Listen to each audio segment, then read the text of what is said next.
as it is clear. We are in an era of rearmament. To respond to the short-term urgency to act and to support Ukraine, but also to address the long-term need to take on more responsibility for our own European security. On Saturday, we also agreed a new £2.2 billion loan for Ukraine, backed not by the British taxpayer, but by the profits from frozen Russian assets.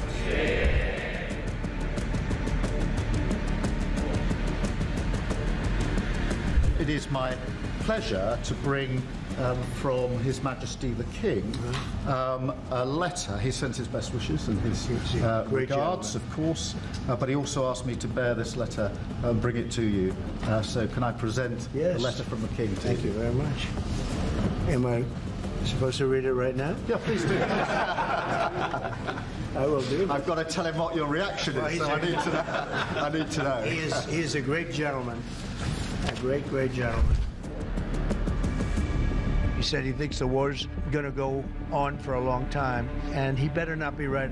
Well, I just think he should be more appreciative, because this country has stuck with them through thick and thin. We've given them much more than Europe, and Europe should have given more than us, because as you know, that's right there, that's the border. What kind of diplomacy, JD, you are speaking about? What do you mean? I'm talking about the kind of diplomacy that's going to end the destruction of your country. Yes, but if you Mr. President, with respect, I think it's disrespectful for you to come into the Oval Office and try to litigate this in front of the American. Across the UK, on DAB+, on your smart speaker, on your smart TV, and on your side. This.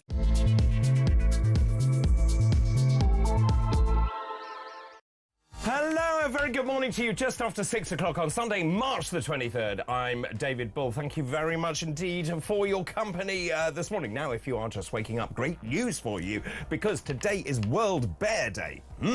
That's right, it's a day that honours the large mammal. They're known to live a solitary lifestyle. And the biggest type, the polar bear, can grow to 8 foot. And grizzly and black bears can go 100 days without food. So don't yell, help, help. Here come the bears. Help, help. Here come the bears. The Hair Bear Bunch. Here come the bears. Let's split.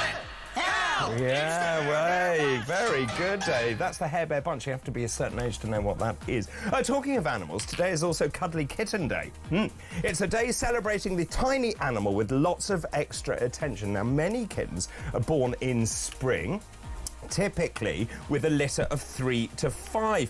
But it's not unusual to have up to 10 kittens in one go. Ouch! Top cat, the most effectual top cat, whose intellectual close friends. Wow, Hanna-Barbera. Happy birthday also to Princess Eugenie. She is 35 today. She's actually married to Jack Brooksbank. She's a mum of 2 boys called August and September. Nah, not really. They're called August and Ernest. Happy birthday, Princess Eugenie. Happy birthday to you. Right, let's move on. Let's start with today's fascinating facts. Today's fascinating facts. Well, today's fascinating facts on this day in 1645 was the birth of William Kidd. Of course, later on, he was called Captain Kidd. He was tried and executed for piracy in 1701 after returning from a voyage to the Indian Ocean. Despite all the legends, though, and the fiction surrounding Captain Kidd, his actual career was punctuated by just a handful of skirmishes, followed by a desperate quest to clear his name. On this day, this is brilliant, in 1861, London's first tram cars began operating along the Bayswater Road. That's from Notting Hill to Marble Arch. They were designed by, wait for this is true, a Mr. Train, who was born in Boston in Massachusetts. And on this day in 1929, an alumni of mine who went to St Mary's Hospital Medical School, as I did, Dr. Roger Bannister, the first person in the world to run a mile in under 4 minutes, was born. His world-beating record time was 3 minutes, 59.4 seconds. And those are this hour's fascinating facts. Talk early breakfast, the show we adore. With David and Georgie, we just want more. Biggest news bringing joy to our day. This catchy little Well, a show. very good morning to you. 5 minutes past 6 on Sunday and March the 23rd. I think we gave the game away there in the jingle with David and, yes, that's right, Georgie Frost, the Times Money Mentors editor at large. Good morning. Good morning to you. Lovely to see you. It is lovely to see you. Roger may have got the under 4 minute mile. Yes. You have that jingle. I have the jingle. You know. That's right. I mean, that's my claim to fame. I went to the same med school as Roger Bannister. That's pretty much it. Yeah, I don't think I have anywhere near that. No. So well done, you. No, thank you very much. Today is World Bear Day. Are you a fan of bears? From a distance. Yes. Very wise. Majestic creatures. Yes. But yes, I'm not friends with any personally. No, but, so there are 8 species of bear. Who knew? Yes. The North American bear, the Asiatic bear, the brown bear or grizzly bear, the giant panda is a bear. Goodness, every day is a school day. So I read this last night and I thought a panda is a bear. What well, would you have I said it a panda is. would Well, I don't be? know, a panda. A panda's a panda. A panda is a panda. I mean, I just never really struck me it was a bear. Yeah. Yeah. The polar bear, the Andean bear, the spectacled bear, the sloth bear and the sun bear. They can run. Do you know how fast a bear can run? Honestly, I don't, but I'm sure you're going to tell me. Yeah, I'm going to tell you. Okay. 35 to 40 miles an hour. Can a panda bear run that fast, though? I don't know. It's because the clue's in the title. All the others have bear in. I feel like we should start a campaign. The giant panda bear. Exactly. Yes. Also, I mean, it's really interesting. They're omnivores, obviously. Right. Which is lucky if they run at 40 miles an hour. Quite. After you. I'm very happy it's an omnivore. Fish, nectar and insects. And, of course, the terrible thing about bears is the exploitation of bears that's been going on for a long time. They're farmed in Asia for their gallbladders. Oh, wow. I don't have a gallbladder. Don't you? No. So, is that the reason? That was remiss of you. Oh, sorry. So at least I won't be chased. Great. You won't be chased. And of course, the bile is sold for traditional medicine, bear dancing, bear baiting, all of this really awful and unacceptable. They tend to be found in forest and mountainous regions of North America, South America, Europe and Asia. Bears are also very intelligent, apparently, according to this. And also, just to look ahead, it's World Lion Day on August the 10th and World Elephant Day on the 12th of August. I cannot wait. OK, I was just distracting from the news this morning. Good morning. If you are just waking up, it's quite interesting this morning. Here are the front pages. So they're all very different this morning, unlike yesterday. The Sunday Telegraph, Reeves takes axe to the civil service. We talked about this yesterday as well. Ed Miliband, Mad Ed, has jumped on the bandwagon and has ordered an investigation into energy resilience. Now, I wrote yesterday on Twitter, I'll tell you what, Ed, cancel that, work out, the grid is working at about 110% of capacity, and we need more capacity. You need to actually make sure we produce more energy in this country, and the answer is not a solitary windmill on the roof of T5, but we'll come to that. Then the Sunday Times is talking about the giant fraud in student loans. Heathrow boss went to bed as Heathrow fell into catastrophe. And the Sunday Express this morning, and this is really pertinent actually, asylum crisis is wrecking our communities. I think many of you will have something to say on that. Shall we start though with the Sunday Telegraph? The spring statement, I know it's a highlight of your life. And obviously, with your, as being a money expert, of course, she has boxed herself in. She is in a terrible situation. And the headline this morning is she is going to order the civil service to save £2 billion a year. And of course, the unions are railing against it. They say, well, we're going to lose tens of thousands of jobs from the government. So the Chancellor and Pat McFadden, who's the Cabinet Office Minister, is going to tell all departments they have to cut administrative costs by 15%. And rightly, they're saying, look, this needs to come away from HR, office management, comms, and make sure you preserve those key essential services, which I think is the right thing. She is telling them they need to tighten their departmental budgets by £5 to £6 billion a year, on top of the £4 billion cuts to benefits, which has already been announced.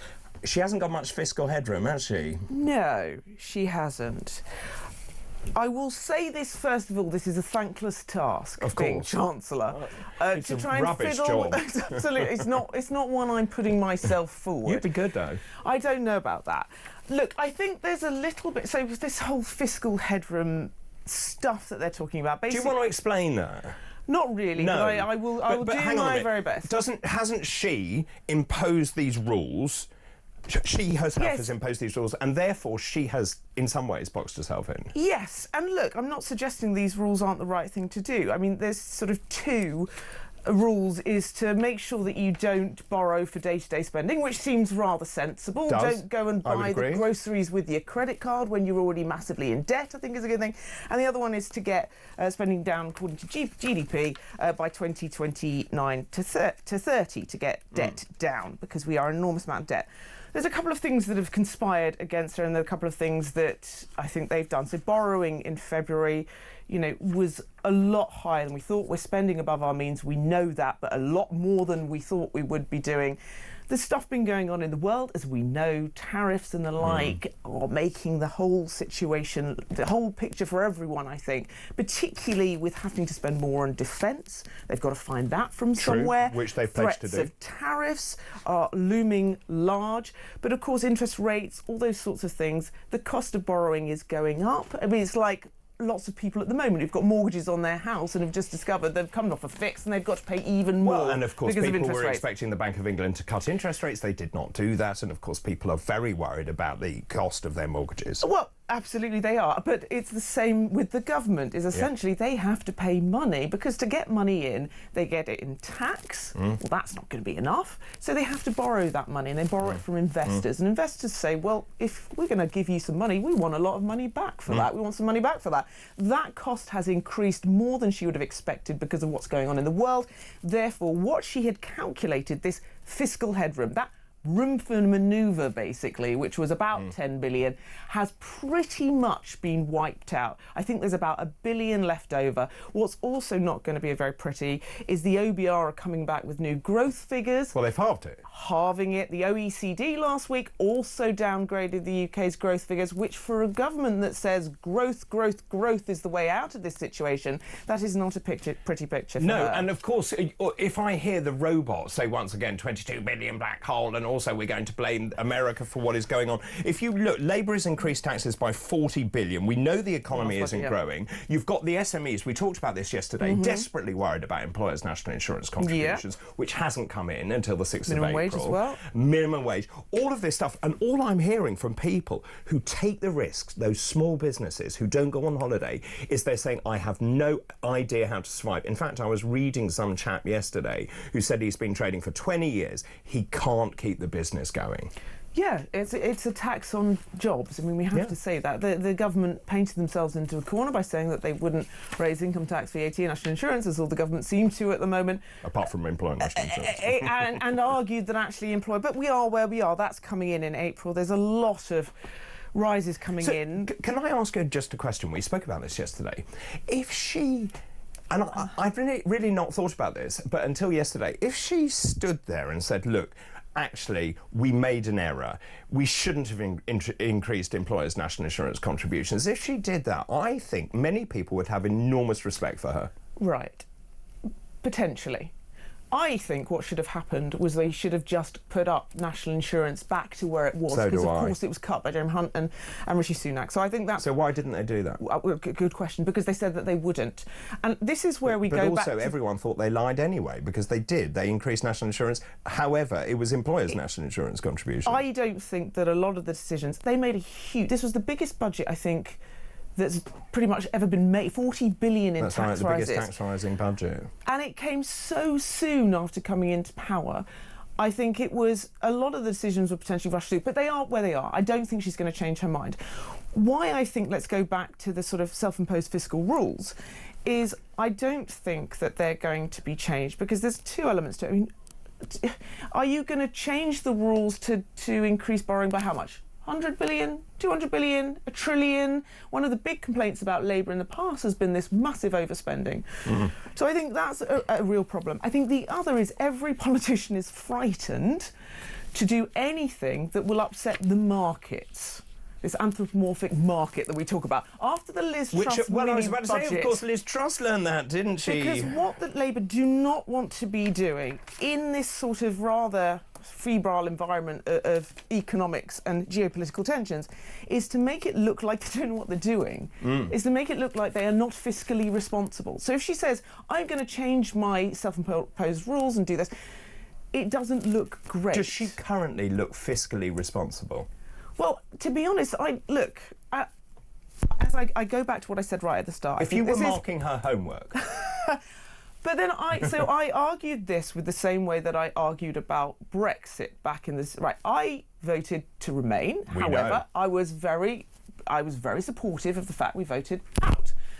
And my argument was, these big changes don't happen overnight. You need to take time. If you think you are going to have an immediate win, and you know, after dismantling all of this stuff, and I think the Chancellor is in a similar situation. They have been given the hospital passes of all hospital passes by the /Labour previous Conservative government. It's the most Labour tax-rising Conservative government I think I've seen. And so they are, to turn this around, and it is a big juggernaut, having to make some really difficult choices right now. Now, I'm no defender of anyone. I think some of these decisions, for example, the welfare bill stuff that's been going on, isn't even going to touch the surface of what we need to do. And we need to divert that money into investing for supporting the 1 million young people out of work, education or training at the moment. So things like that need to happen.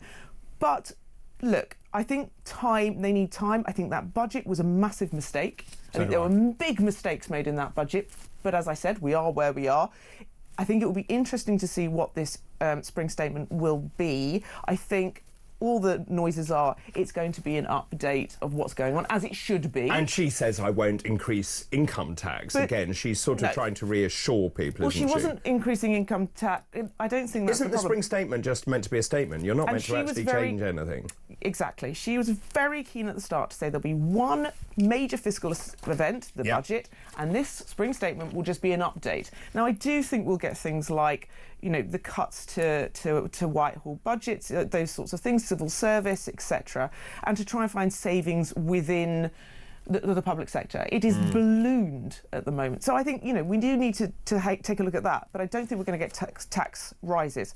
What I will say is, with the picture that I've just explained earlier, with the borrowing figures, the growth, etc., do not expect a meek and mild budget in October, I'm afraid. I think that tax rises will inevitably come if she really wants to stick to these fiscal rules that she's said and to create... How much more can she tax people? Well, so this is the problem. We've got awful April. I hate that sort of moniker, but it is coming down the line. There are sort of 7 major tax bill rises for people. You know, council taxes, one of them, water, energy. You know, if you're buying a house, stamp duty changes, of course. And I've been just looking at, you know, credit card borrowing. Again, that's up. I think people are... Well, people haven't got any money. And I think a lot of people who are on fixed-term mortgages haven't felt the pain yet because they're still stuck on those for when they come off.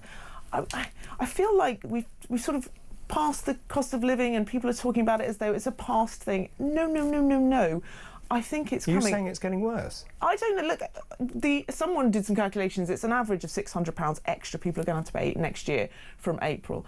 You know, with this national insurance on employers, I think that's yet to filter through properly.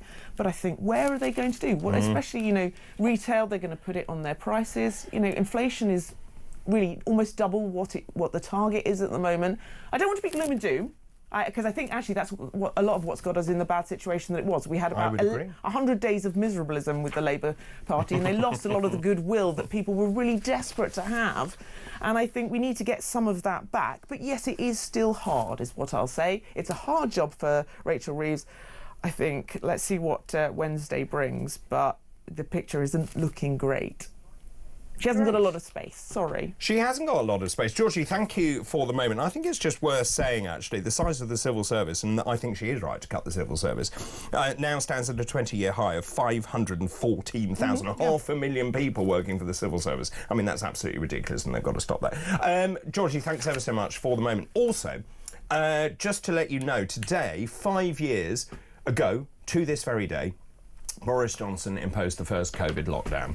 I don't think I will ever forgive the government for what they did and the impact that it has had on young people, on people who then had to take out bounce-back loans, businesses that folded and so on.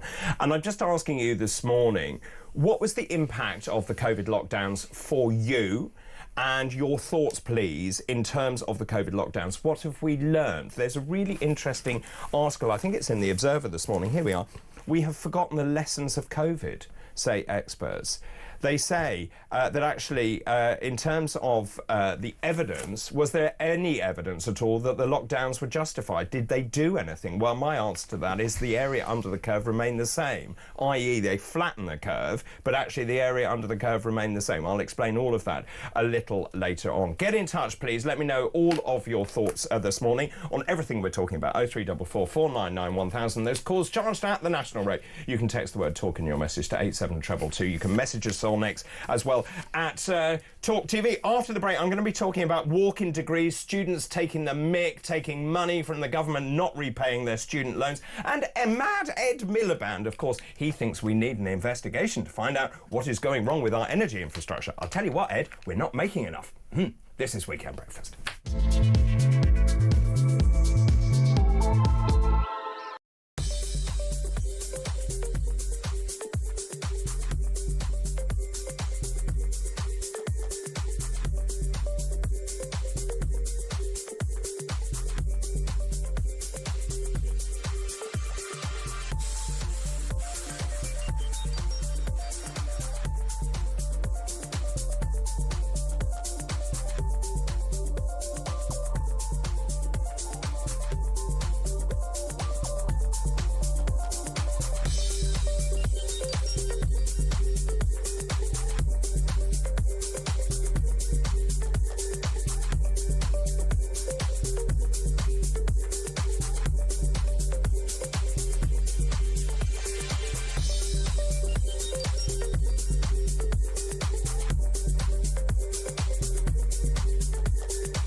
If you look at what's happened since the general election, we have won 59 seats over the last 10 months since the general election, and that's 5 times as many as any other party. We're not afraid of local elections. We won last night in elections. We won the night before in Three Rivers and up in Harborough.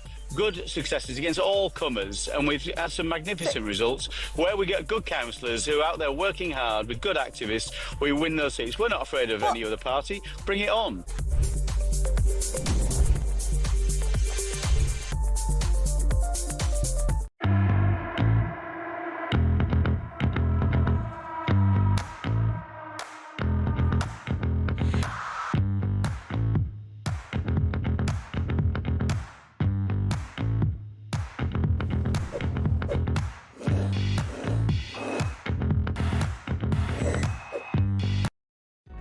Across the UK, on DAB+, on your smart speaker, on your smart TV, and on your side. This is Talk. This is Talk, the time 6:23. I forgot my lenses this morning. Sunday, March the 23rd. Georgie Frost joins me this morning. We're talking about Rachel Reeves to cut £2 billion from civil service. The unions are obviously kicking off, saying, oh, they're going to be massive job losses. How about the job losses for everyone else around the country? Anyway, lots of you getting in touch this morning. Maureen, good morning to you. The gold-plated pension schemes for MPs, civil servants, council staff and NHS workers should be scrapped and all workers pay into and receive equal pensions. Maureen, thank you for that. Tony, this is great. You'll like this. David, the economic reality. 22 billion on carbon capture, 12.8 billion to Ukraine, 12 billion on foreign aid, 18 billion to Mauritius, 11 billion on overseas climate change, 6 billion on illegal migrants. It's all about choices. Labour made choices. Do you know what? I heard a statistic, and I don't want to jump too much on that, but 4 billion was spent on hotels for illegal. Is that true? Yeah. 4 billion I think it's on higher, actually. And it was 7 billion of the benefits on foreign people. I mean, like, you know, and some of those may be justified, but the $4 billion on hotels was extraordinary. Yes, that is correct. In fact, we've got 38,000 currently housed in hotels. And actually, I'm going to talk about this later, which is just in terms of the impact that has had on town centres, on villages and so on. Massive. And so I was also reading about hoteliers on the South Coast saying that we can't actually open our hotels because we've got all these asylum seekers in hotels on the South Coast and people don't want to come here. Well, I think hoteliers are doing probably quite well. Who's not doing there's well? Some big chains doing very well. All of the sort of eateries near those hotels, all of the attractions, all of the sort of anyone who supplies weddings, so flowers, all those sorts of things won't be doing well. It's a whole ecosystem well, let's talk around about that it won't now. be doing the well. Front page of the Sunday Express this morning, that is what I'm talking about. Asylum crisis is wrecking our communities. This is saying 28,000 people have come to the UK via small boats since the election, and the impact on of the asylum crisis on communities across the country has been revealed by desperate local councils. This is the copy in the Express. Schools, housing markets overwhelmed by would-be refugees sent across the country. The number of asylum seekers in expensive hotel accommodation rose, according to them, 38,000, as I said, despite Labour's general election promise to end asylum hotels. So it's gone from 35,000 up to 38,000, even though the Labour government promised that they would stop the use of hotels. Now, we also know, since the beginning of the year, since Labour won the election, 28,000 people have come to the UK on small boats. Since the start of the year, 5,000 have come here. And the councils are saying, hang on a minute, essentially these people are being moved around the countries. The councils are being told you've got to find accommodation for them. The councils say we haven't got anywhere to put anyone. Yeah. And of course those people waiting on a council waiting list for housing, Indigenous British people, are being overlooked. This also leads on to the front cover of the Sunday Telegraph, talking about Labour MPs start campaign to curb ECHR powers in UK courts.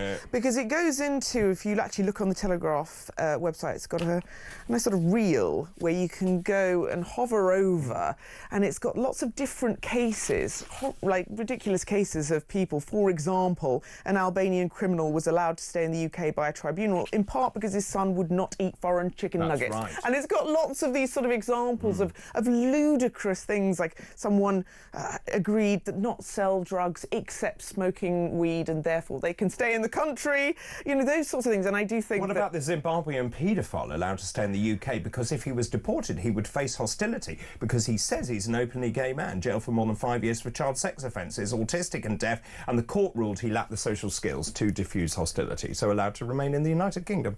So I'm actually incredibly reluctant to criticise judges. Right? I think, don't get me wrong, I will do. Oh, good. However, yeah, I am generally trying to take the position of I haven't read this case, and look, as a journalist, I understand we have to give you a précis of it. And so, you know, actually, if you dig into the weeds of each individual case, you'll probably find some a bit more than chicken nuggets. You'll probably find, you know, a family, they've been here 20 years, you know, perhaps there's a history, whatever there might be. So I think I would, with that in mind, I do think, though, however, looking at some of these, there are too many of these cases where we have to decide, and that Zimbabwean one is a perfect example.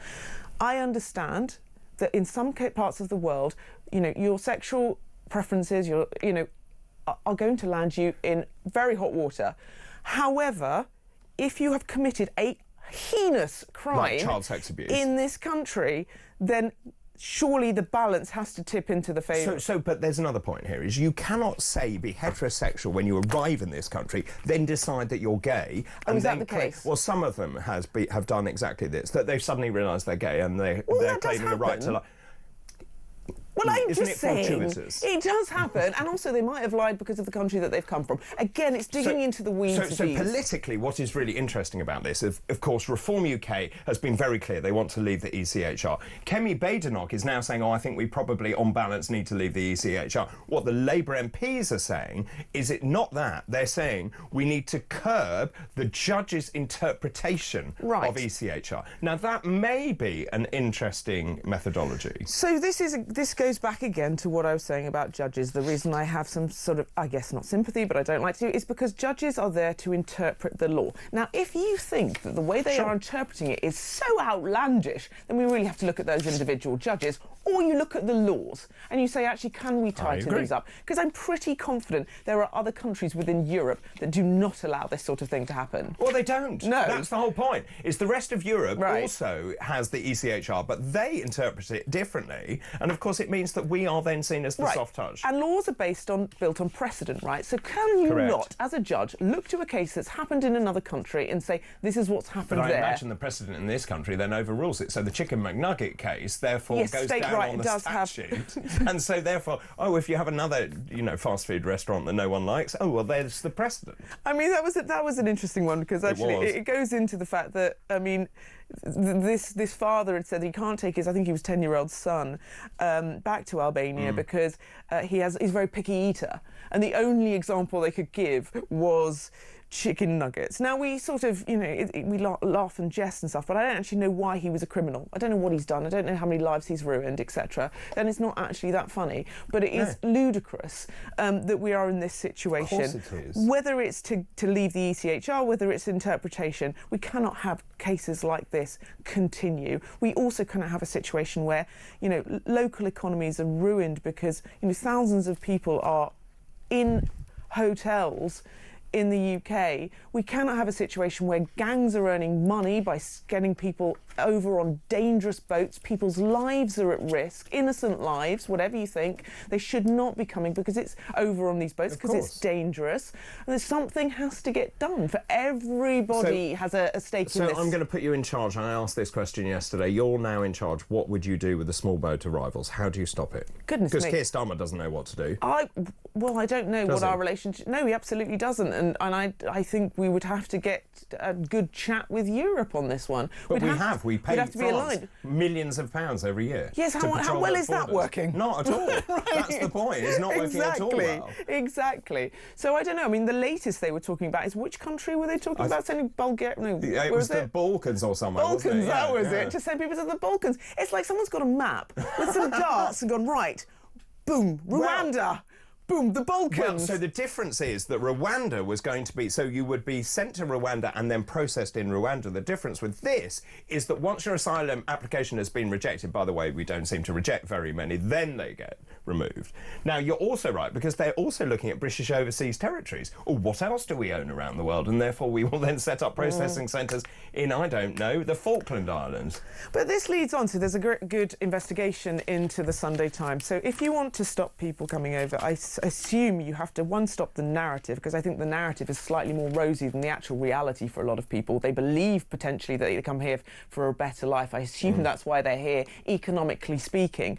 This whole giant fraud in student loans on the Sunday Times we'll come to that. relates to the fact of how easy it is to, and you mentioned bounce back loans. I know a huge number of people, who had played the system of Well, you set up a company, didn't you? Yeah. And then you had a bounce back loan, and then you closed the company. People who were not from here, making up these... Yeah, exactly right, exactly. So playing the system. So maybe some of those things need to get really looked at as to who, is allowed sort of the money, and therefore coming to this country to think it's going to be economically a great thing, because I don't imagine it's not for a lot of people that come here. Let's talk about that after the break. Let me just ask you at home, thanks Georgie for the moment, let me just ask you at home your thoughts on this. There's a really interesting line in that Express article saying that authorities are battling to prevent a further outbreak of violence following the riots last summer. Just the pace of immigration into this country, I certainly have seen it. I've seen massive change where I live, and the fact is the services can't cope. There is enormous resentment as to the way that people are treated who come to this country ahead of our own people. Your thoughts on that, please. What impact is mass immigration having in your own community? The number is 0344 499 1000. Those calls charged at the national rate. You can text the word talk in your message to 87222, and you can message us on X as well at talkTV.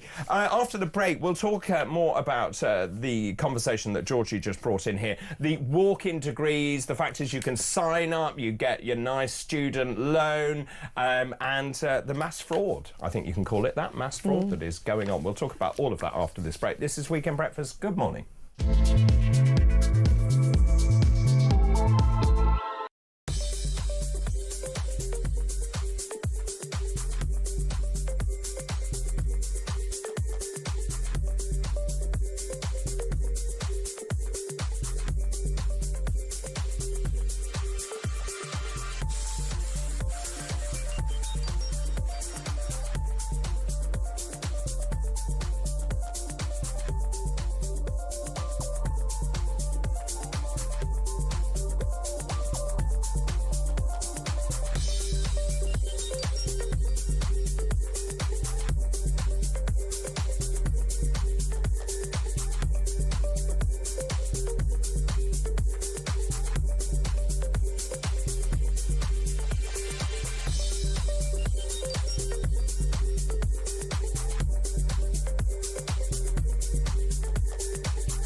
Across the UK, on DAB+, on your smart speaker, on your smart TV, and on your side.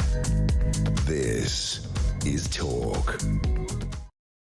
Welcome back. I nearly took my glasses off. 6:36, Sunday, March the 23rd. I'm David Ball, joined by the lovely Georgie Frost, the Times Money Mentors editor-at-large. Lots of you getting in touch. Bill in Cheshire, good morning.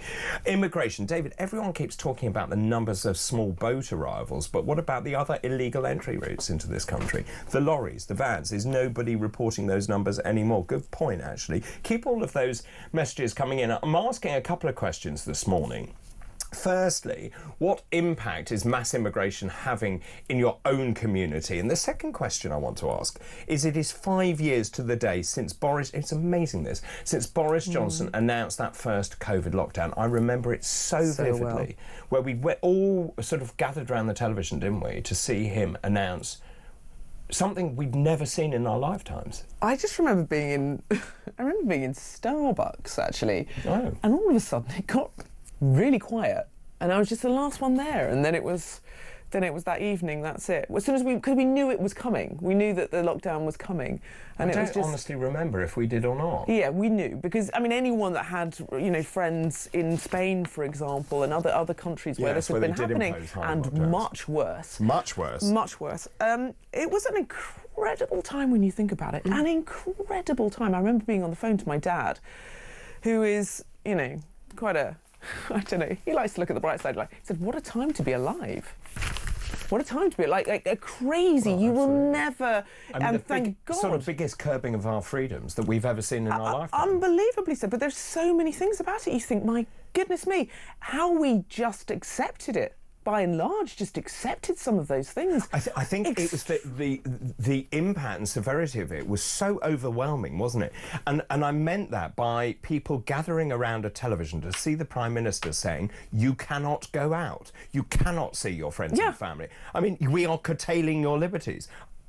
Yeah, but it was extraordinary. It's jaw-dropping, actually. Yeah, exactly. And just when you look back as to what they did, I mean, I lost all my income, I lost everything. So like many people, I had to take a bounce back loan, a significant bounce back loan, which I'm still paying back. The impact on elderly people, we allowed people to die without their family and friends around them. It was appalling what we did. They lied about the vaccine because, of course, they said, and I then reiterated that message, they said if you were vaccinated, you couldn't then pass it on. That was not true. They said if you got the vaccine, then you wouldn't get it. That was also not true. There was enough information. I remember really vividly at the time and I was quite a good social media. I was quite active on social media, and I decided at that time I can't be here. I can't be on social media because I don't agree. There was enough evidence at the time that was saying things like, my mum was a doctor, is a doctor, and she was saying these masks are ridiculous. You know, they're saying, "Oh, put something over your face," and there was enough sort of research that was out there saying that there was no evidence that these would do anything. And in fact, what's been proven is because people feel overly confident when wearing masks, those people who potentially had it were putting themselves in situations which could pass it on.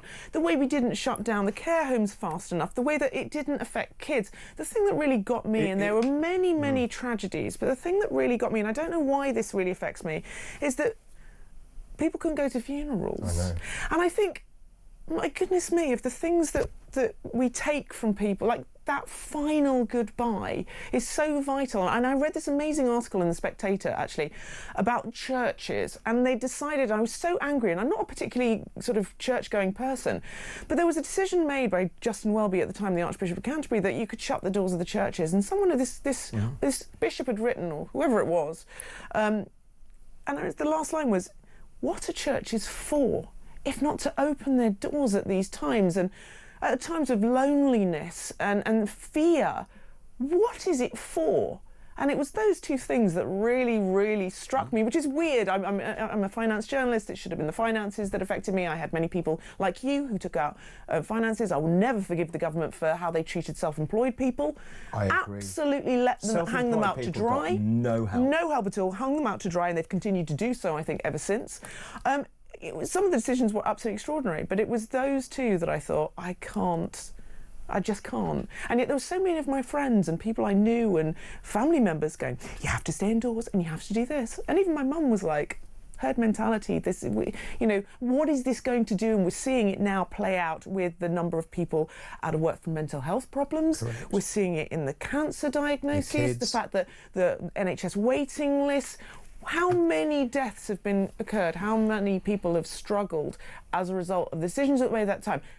Now, as I always caveat everything, it was a tough decision to make. Boris Johnson did, I think, try to do a bit more of a hands-off. He did. And then he saw he got COVID himself. He got COVID. Exactly. Until he looked death in the eyes. And then he changed his mind. Now, also, I blame the advisors, because Boris Johnson also had to, as a leader, had to take the advice that he was being given and make a decision based upon it.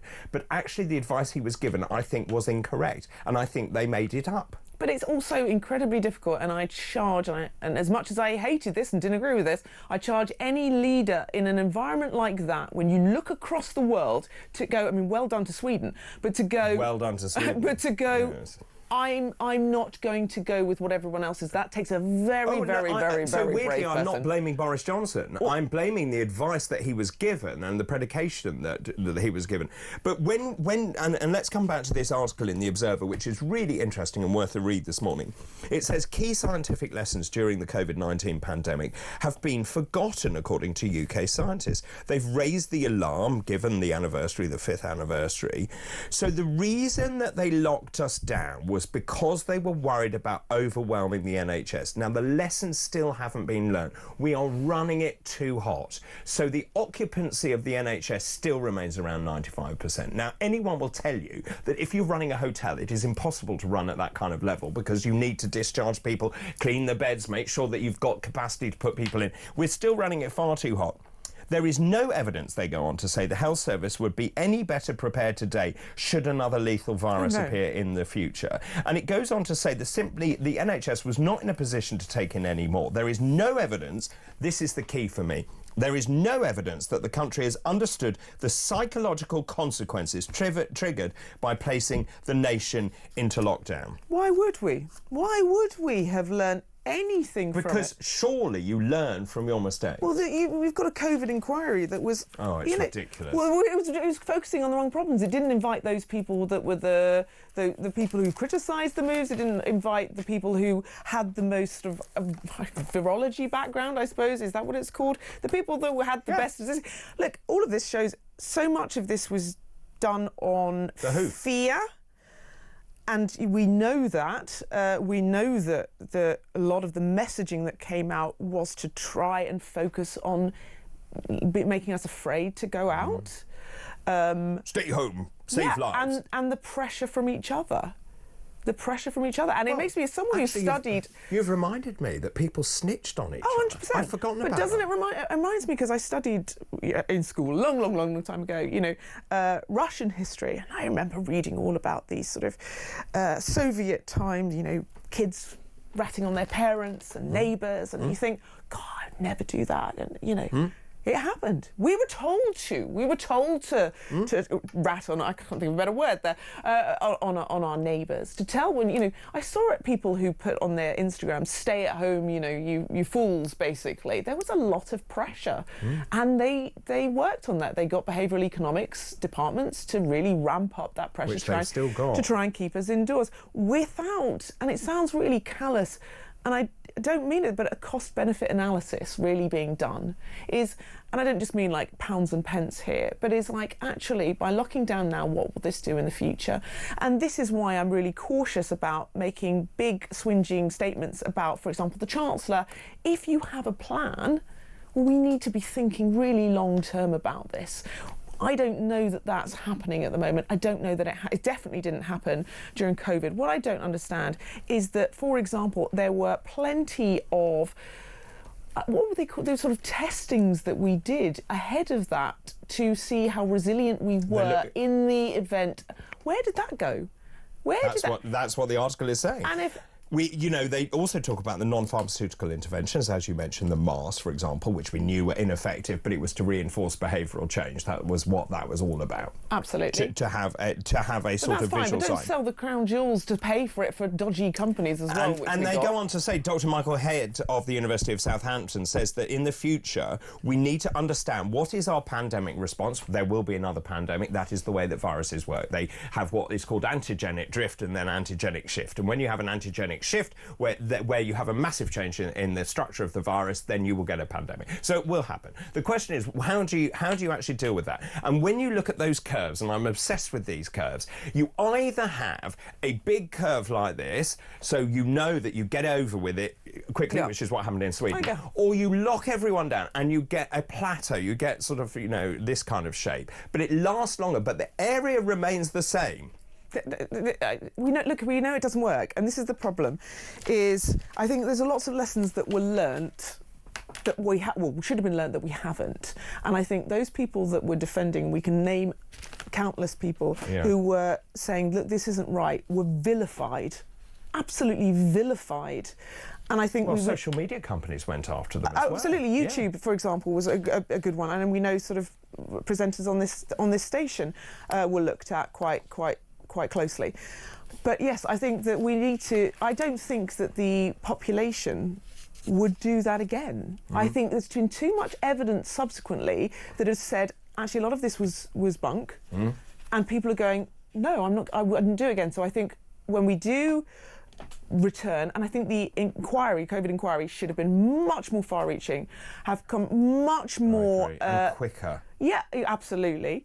But, you know, some real tangible action points should have come out of it, because actually I think the world has changed. We've changed. We've learned. I think we're a bit more...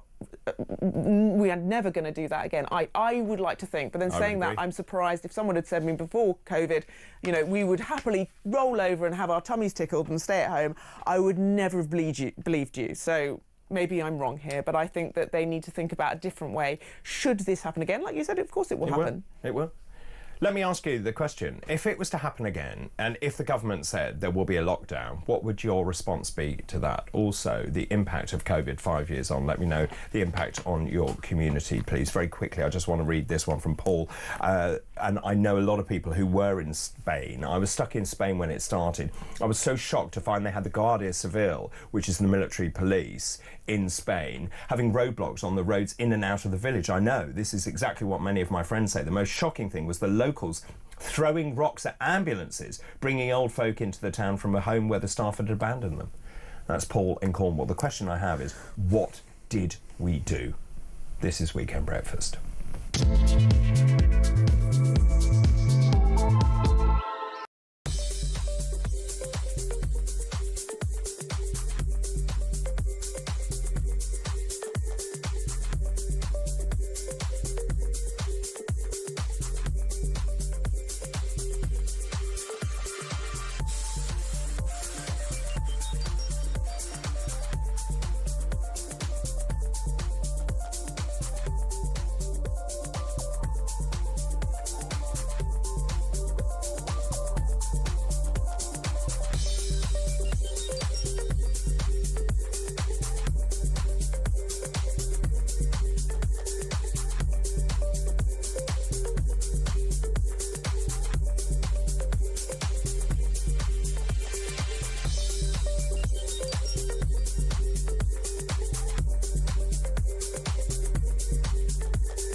really good question, not least because, exactly as you say, British Airways, commendably, I think, getting 8 long-haul flights away tonight. That's critical also for the people who are waiting at the other end to be flown home or indeed flown to Britain for business, for holidays, whatever. I mean, the economic hit of this we can maybe talk about is huge. But Thomas Walby, the chief executive of Heathrow, almost said, nothing to see here, we're back to normal tomorrow.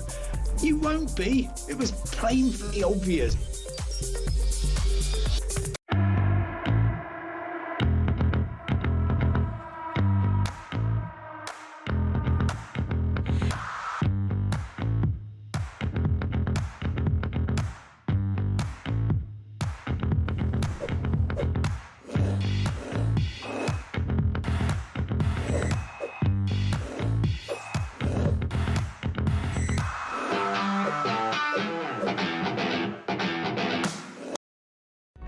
Across the UK, on DAB+, on your smart speaker, on your smart TV, and on your side.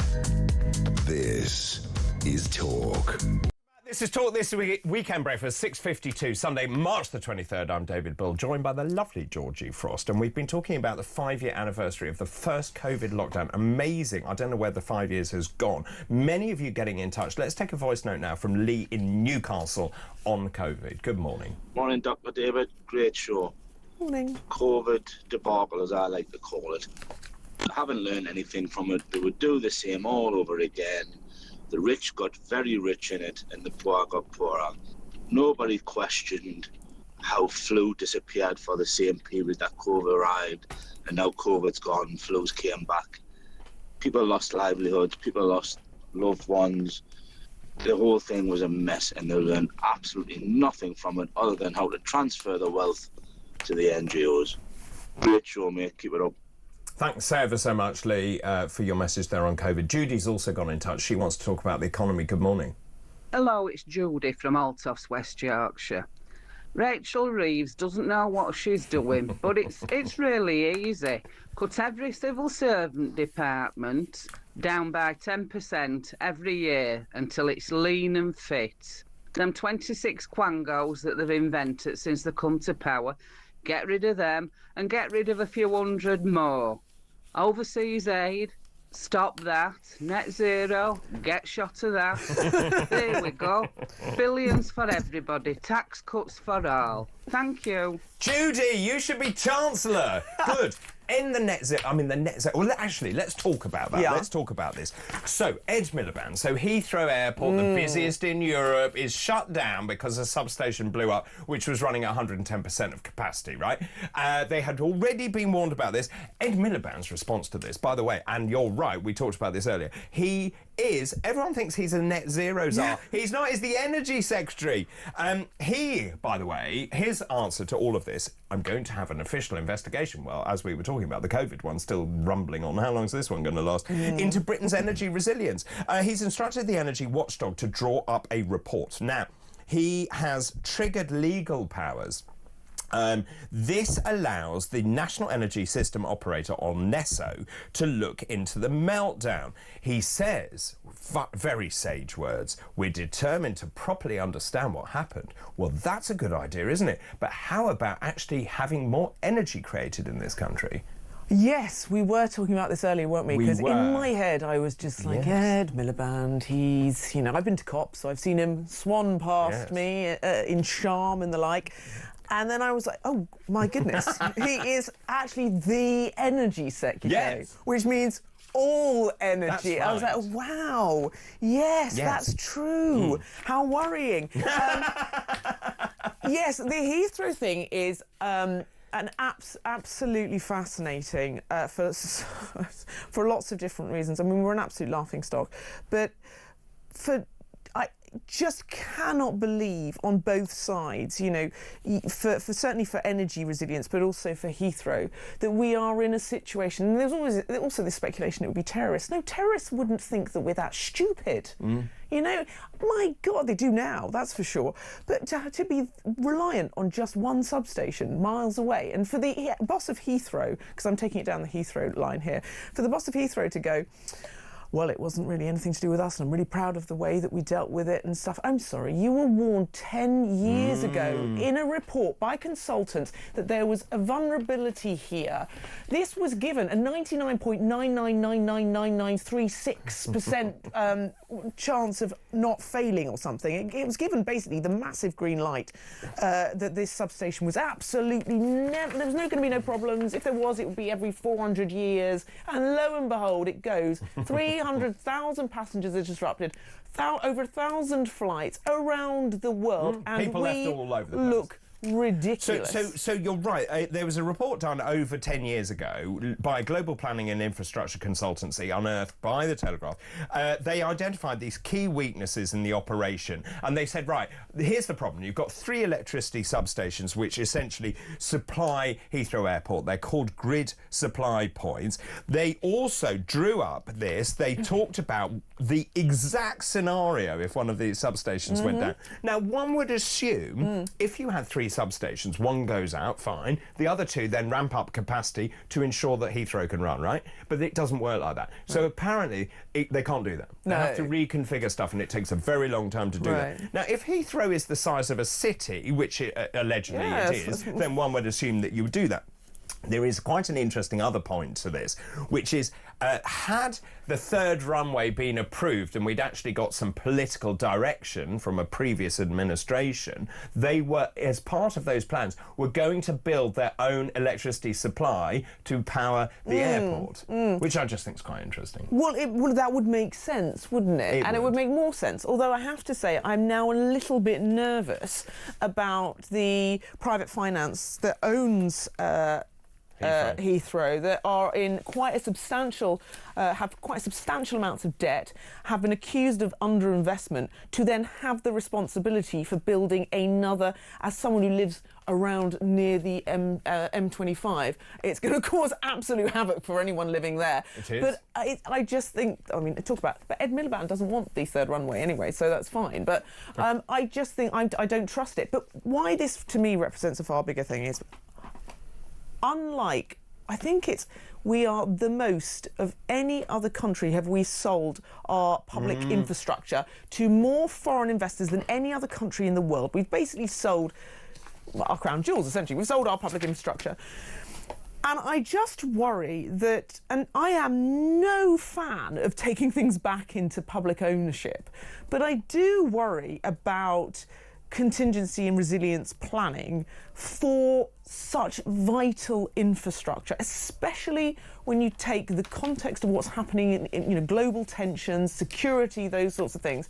If one substation can go up and have this much impact, what might it have on other areas of security and energy that we have? So that's just my concern. I totally agree with you, and you have to look at national infrastructure projects, particularly with MADED and the energy infrastructure and nuclear power stations, and ensuring that all of this is ring-fenced and you have a degree of control, or a lot of control, over all of it.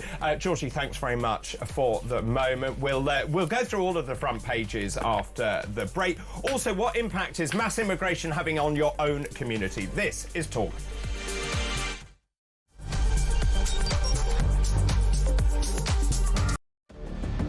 I can announce this government will begin the biggest sustained increase in defence spending since the end of the Cold War. We will deliver our commitment to spend 2.5% of GDP on defence, but we will bring it forward so we reach that level in 2027. The answer from European capitals has been as resounding as it is clear. We are in an era of rearmament to respond to the short-term urgency to act and to support Ukraine, but also to address the long-term need to take on more responsibility for our own European security. On Saturday, we also agreed a new £2.2 billion loan for Ukraine, backed not by the British taxpayer, but by the profits from frozen Russian assets.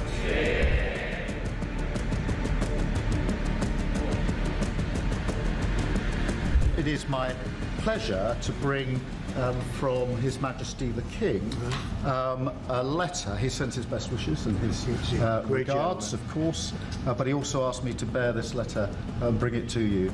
So can I present the letter from the King to Thank you very much. Am I supposed to read it right now? Yeah, please do. I will do. I've got to tell him what your reaction is, so I need to know. I need to know. He is a great gentleman. A great, great gentleman. He said he thinks the war's going to go on for a long time, and he better not be right. Well, I just think he should be more appreciative, because this country has stuck with them through thick and thin. We've given them much more than Europe, and Europe should have given more than us, because as you know, that's right there, that's the border. What kind of diplomacy, JD, you are speaking about? What do you mean? I'm talking about the kind of diplomacy that's going to end the destruction of your country. Yes, but if you are Mr. not President, strong... Mr. President, with respect, I think it's disrespectful for you to come into the Oval Office and try to litigate this in front of the American media. You're gambling with the lives of millions of people. You're gambling with World War III. You're gambling with World War III.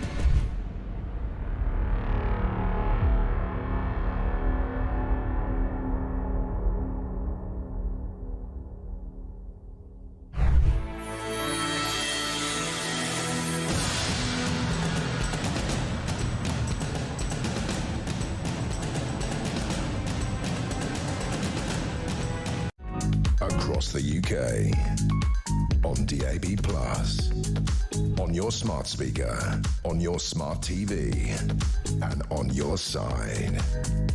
This is Talk.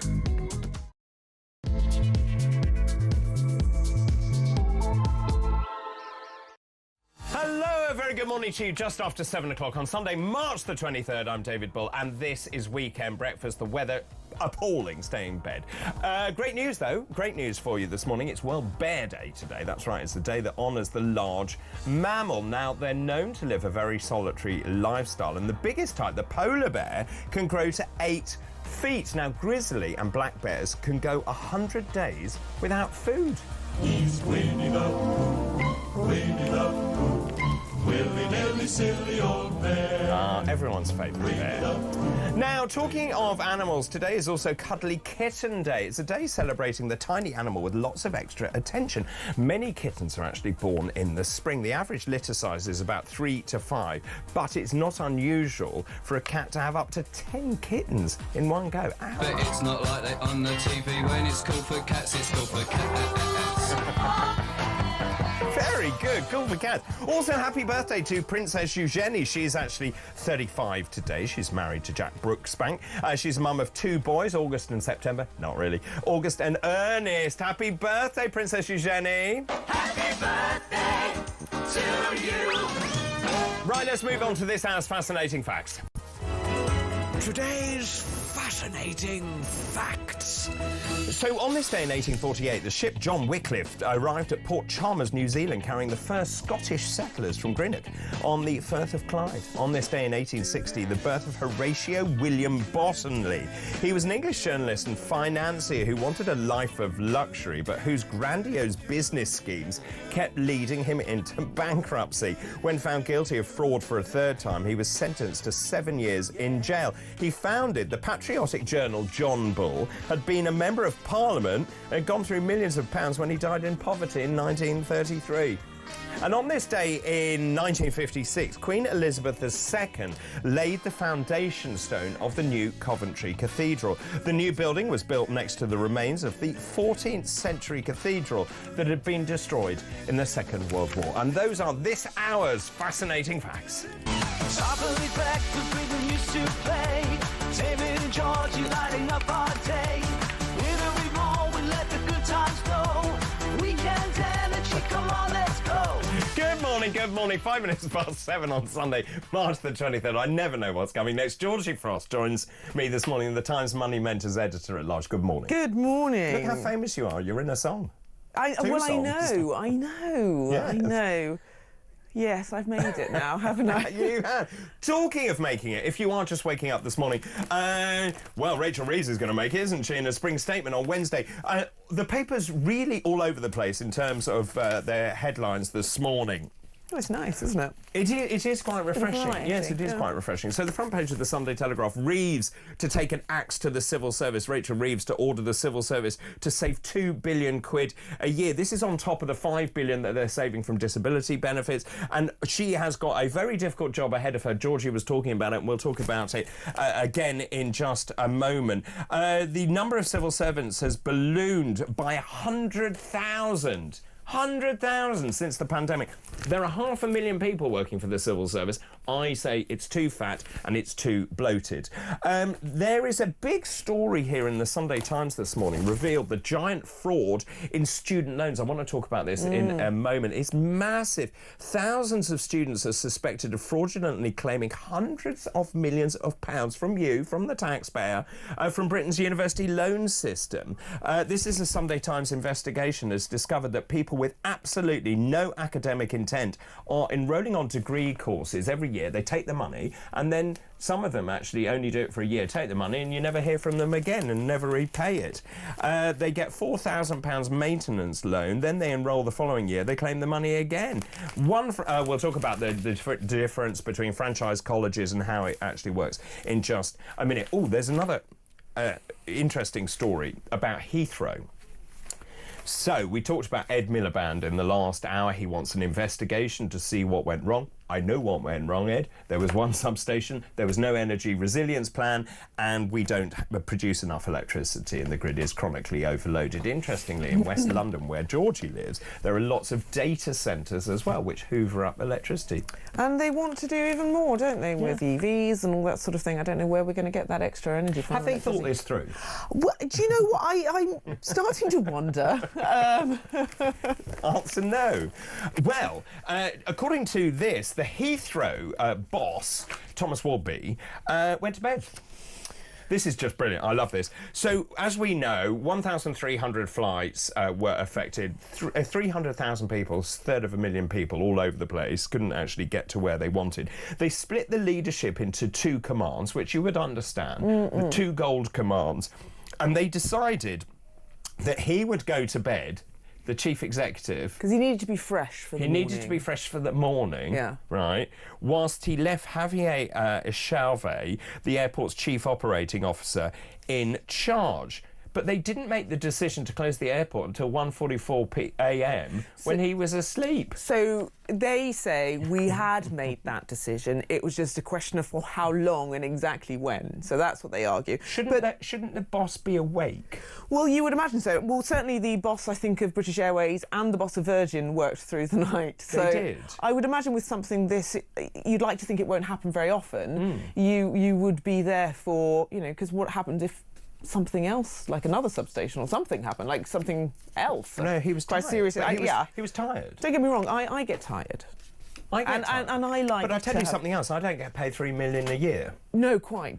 You don't. Well, I don't know if you do, but I get paid about £3 a year. And you don't have a lot of sleep either. I don't. No. No. I could have run Heathrow. Exactly. Because I was probably up.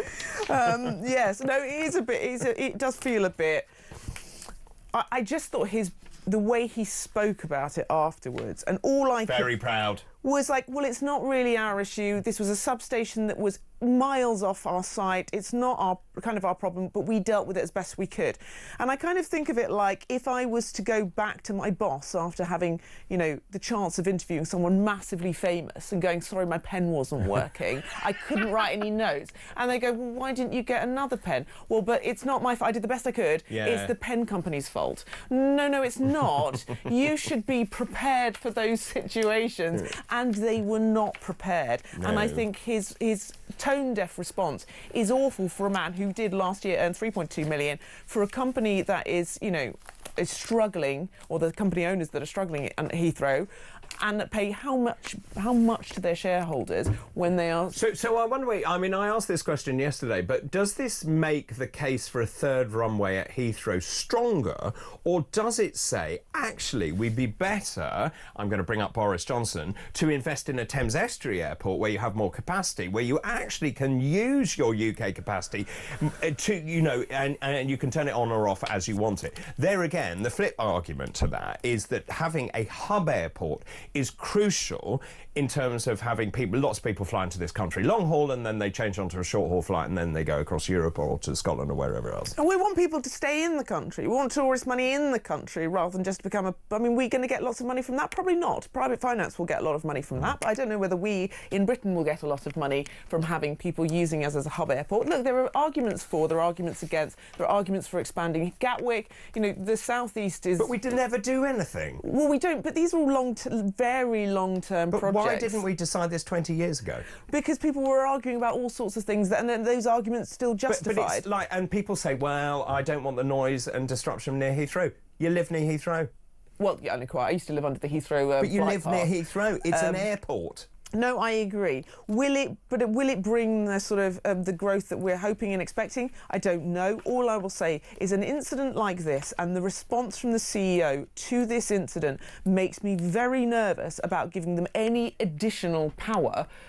And that I just think the amount of disruption that will be caused over the next how many years to create this hub airport that I don't know. M25 will be dug up. It will be disastrous for anyone living in and around, not just West London, but all around that side. So I just think, you know, and there's lots of people in the north who'll say, well, it doesn't matter. But actually, I would like to see a bit of, you know, what happened to northern powerhouses and trying to distribute some of that around the country. You know, look, I don't know what the answer.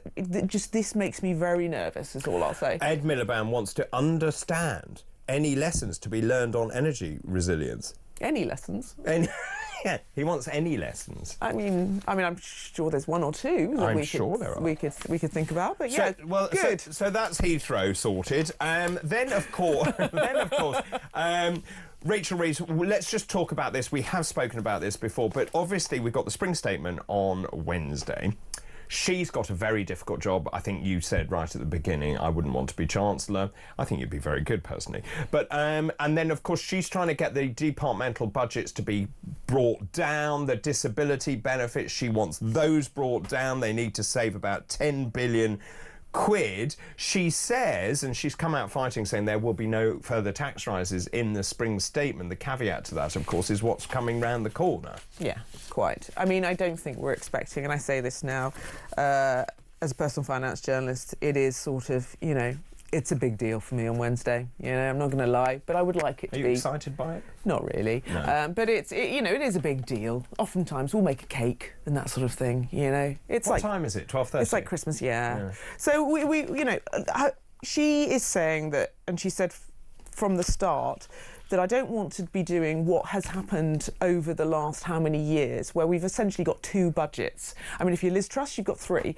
But, you know, we've got a number of these fiscal events. So what's the point of the spring statement? It's to give an update on where we're at. What's going to happen over the next 5 years, the government spending plans, tax, where the government is going. Growth will get OBR predictions, Office for Budget Responsibility, that will look at growth. They do not look good. We're expecting that to be halved. But, you know, I imagine it will be more of the same, right? Tough decisions have to be made, and we're expecting cuts to the civil service. We're expecting, you know, lots of public sector areas to be, again, looked at quite deeply in terms of cuts.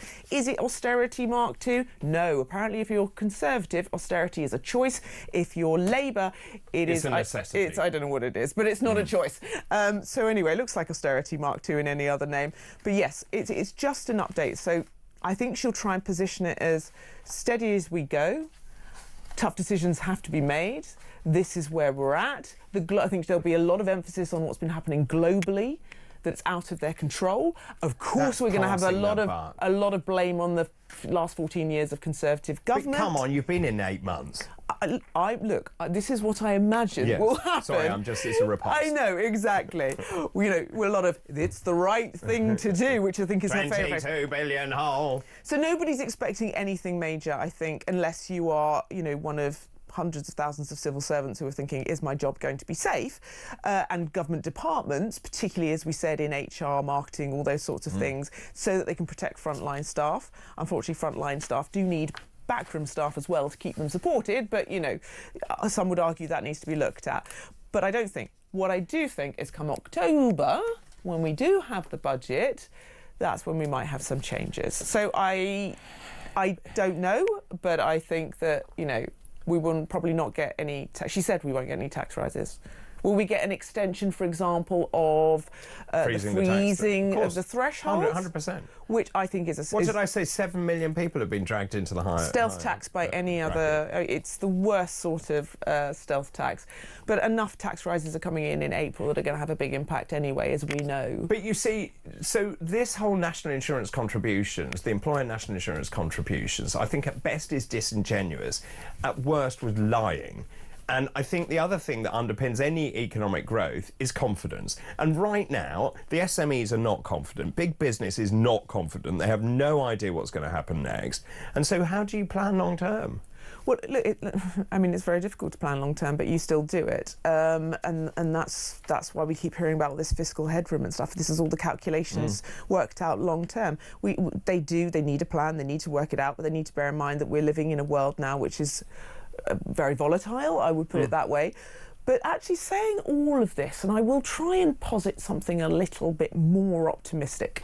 I know. I will try. Go on, then. The noises that I hear, I know that, you know, Nadhim Zahawi, the former Chancellor of the Conservative Party, has written in the Telegraph today talking about, you know, the non-dom rules and all the rich people, millionaires leaving the country, etc. And yes, that is the case. However, you are getting a bit of a Donald Dash in the United States.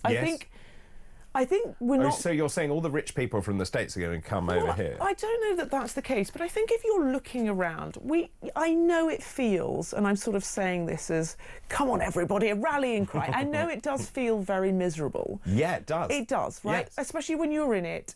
However, from the outside looking in, we are still a very good country. We are a good country. We are sensible, we don't seem to have any sort of political craziness like you see in other countries. I still think that London particularly is a very good place to invest. I think we have a more welcoming to business than perhaps other Labour governments have been in the past. I know that the national insurance thing was a very, very maybe short-sighted move. However, I do think in terms of investment, we are cheap at the moment. Our stock market, look, I think we have all the ingredients we've got the independence, I suppose, if that works in your favour, from Brexit. You know, I do think that actually we are a good place to come to and invest. Was the big mistake her budget? If she hadn't done that, and actually if she'd taken the country and business with her and confidence and wrapped it differently, I don't think she'd be in this mess. So I think that they completely misread the situation. We as a country, and this is just my views, maybe completely wrong, but I think as a country, whether you were Conservative or not, but Conservative particularly, were fed up. People were fed up. And so they had this kind of zeitgeist of change, you know, that feeling of... Yes, I agree. And they absolutely pummeled it. A colleague of mine calls it 100 days of miserablism.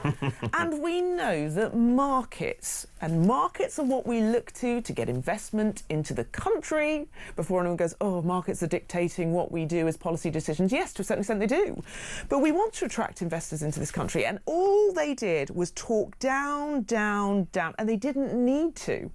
We did that already because we'd had, you know, enough of the Conservative Party. We were taxed to the hilt. Here came Labour on a wave of good feeling. I don't want Labour to fail. Nobody does. We want them to have a thriving country.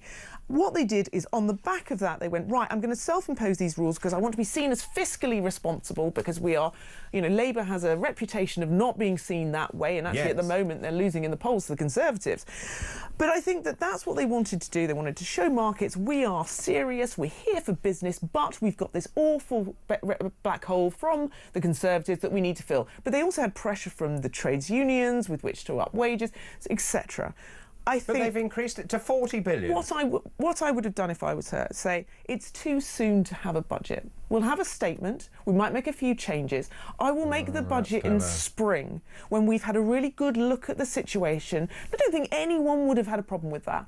And in that meantime, I would have been schmoozing up to business. I would have been, you know, showing markets, actually, we are... dipping your toe in the water, and promoting this country to the absolute hilt. Because, like I say, the fundamentals of this country, Heathrow to one side and public infrastructure and all that, And all the things that you've spoken about. We are a good country with hard workers, and I think that we could, you know, sell Britain if they had sold it. So I think the negativity was their biggest failing. Yes, and she says she's ruled out tax and spend policy, signalling she will not raise taxes nor government budgets in the spring statement. I've just got this message here from Simon in Portsmouth. This will be a full budget because she has no options. That's Simon's opinion. Have we got the council tax thing? Because Keir Starmer kept saying, if you remember, in the run-up to the election, we're not going to increase council tax. No, you can rip up your council tax bill because there will be no increase in council tax. And, of course, what have people seen? An increase in their council tax. Let's just remind ourselves of what Keir Starmer said repeatedly. I'm determined to put money back in the pockets of working people. And that's why a Labour government would freeze council tax this year. No ifs, no buts. Labour would freeze council tax next year. We're going to freeze council tax next year. You could rip up that council tax bill because you would not pay a penny more than you paid last year. Yes, you heard it right. Not a penny more on your council tax. None of those pledges in our manifesto requires increases in council tax. No, we're not planning to reform council tax. That is what we would do in government. Is he going to do what a Labour government would do and announce an immediate freeze in council tax bills?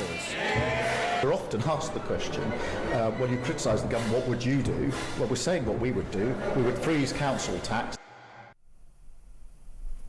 That aged well. There are some that are facing about 9% increase. Yeah. On average, it's about 5%. For what? Which adds on about 100. $100. Bins collected. Well, and this is the problem. This is the problem when you talk about what are people bothered about. They're bothered about potholes in the roads, getting their bins collected, not living in a rubbish tip, being proud of the area that they live in, feeling safe. You know, it's.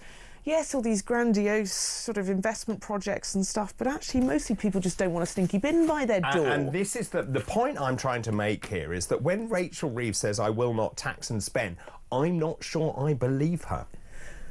Yeah. Because I have repeatedly been let down by them promising stuff that they don't deliver, and I think that's where the electorate sits. The thing that bothers me, and yes, look, I don't know what's... I think in this spring statement we're not going to get what your listener just pointed out. I think we probably... Yeah, sorry, I don't think we will get... This is Simon in Portsmouth. Simon, sorry, apologies, Simon. What troubles me about this, and she set the groundwork for it, was the semantics that were played over the national insurance rise. We will not increase national insurance on workers, but this is not a national insurance rise on workers, it's on business. Rubbish. That is a lie. And for people to say we're not increasing income tax, but we will extend the thresholds, so dragging more people into paying tax. Yes, exactly. It is the stealthiest, and also things like cutting. So it's the desperate measures and the sort of underhand way. A lot of people certainly spoke to me about this, is the cutting potentially of the cash ISAs, right? People to try and encourage investment, because so much money, billions, is being held in cash ISAs that the government want that money to be free and flowing in the UK. The reality is that's not going to happen. But it just means that those people who are diligently saving into cash ISAs from this point on, this is not happening yet, right? Just want to be clear. But this was the speculation. We'll just end up putting it into accounts where they're going to have to pay interest. So, yeah, the government will get some money that way, but they're not going to invest that money. So it's just these sort of tinkering around, and I'm fed up. We've had it for decades of tinkering around, housing market particularly one of them, with these little ideas. We're going to do this, we're going to lower stamp duty, but for only a year, and then we're going to raise it again, and we're going to do this, and it's like, people are just fed up. Like, just how can you financially plan for your own future? You can't. So this is why the government is just we are a microcosm of the government. You know, it's the same thing. We're overspending. You want to have a financial plan. We've got to think long term. All this chopping and changing is not helping it. So they really need to have a firm, fixed plan, and none of this underhand semantics, fiddling around at the edges that I think we're having too much of. It's just frustrating. It's fun living in this country, isn't it? It's a great country, though. I will still keep banging the drum. It can be a great country. It is a great country. It just has some improvements to be made in sort of certain areas. You're a very optimistic teacher.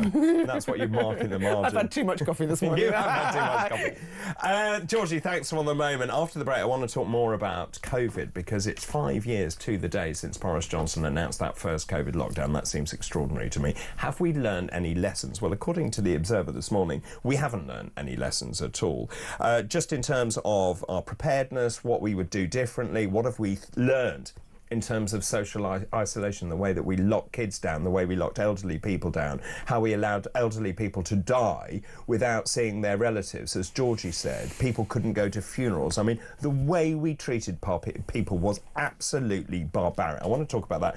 Also, I want to talk about this story. Civil servants in Scotland are more likely to be promoted if they are gay. And also, which country do you think is the happiest in the world? I'll tell you the answer after this break, and we'll go through all of this morning's front pages as well. This is Weekend Breakfast.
Well, really good question, not least because, exactly as you say, British Airways, commendably, I think, getting 8 long-haul flights away tonight. That's critical also for the people who are waiting at the other end to be flown home, or indeed flown to Britain for business, for holidays, whatever. I mean, the economic hit of this we can maybe talk about is huge.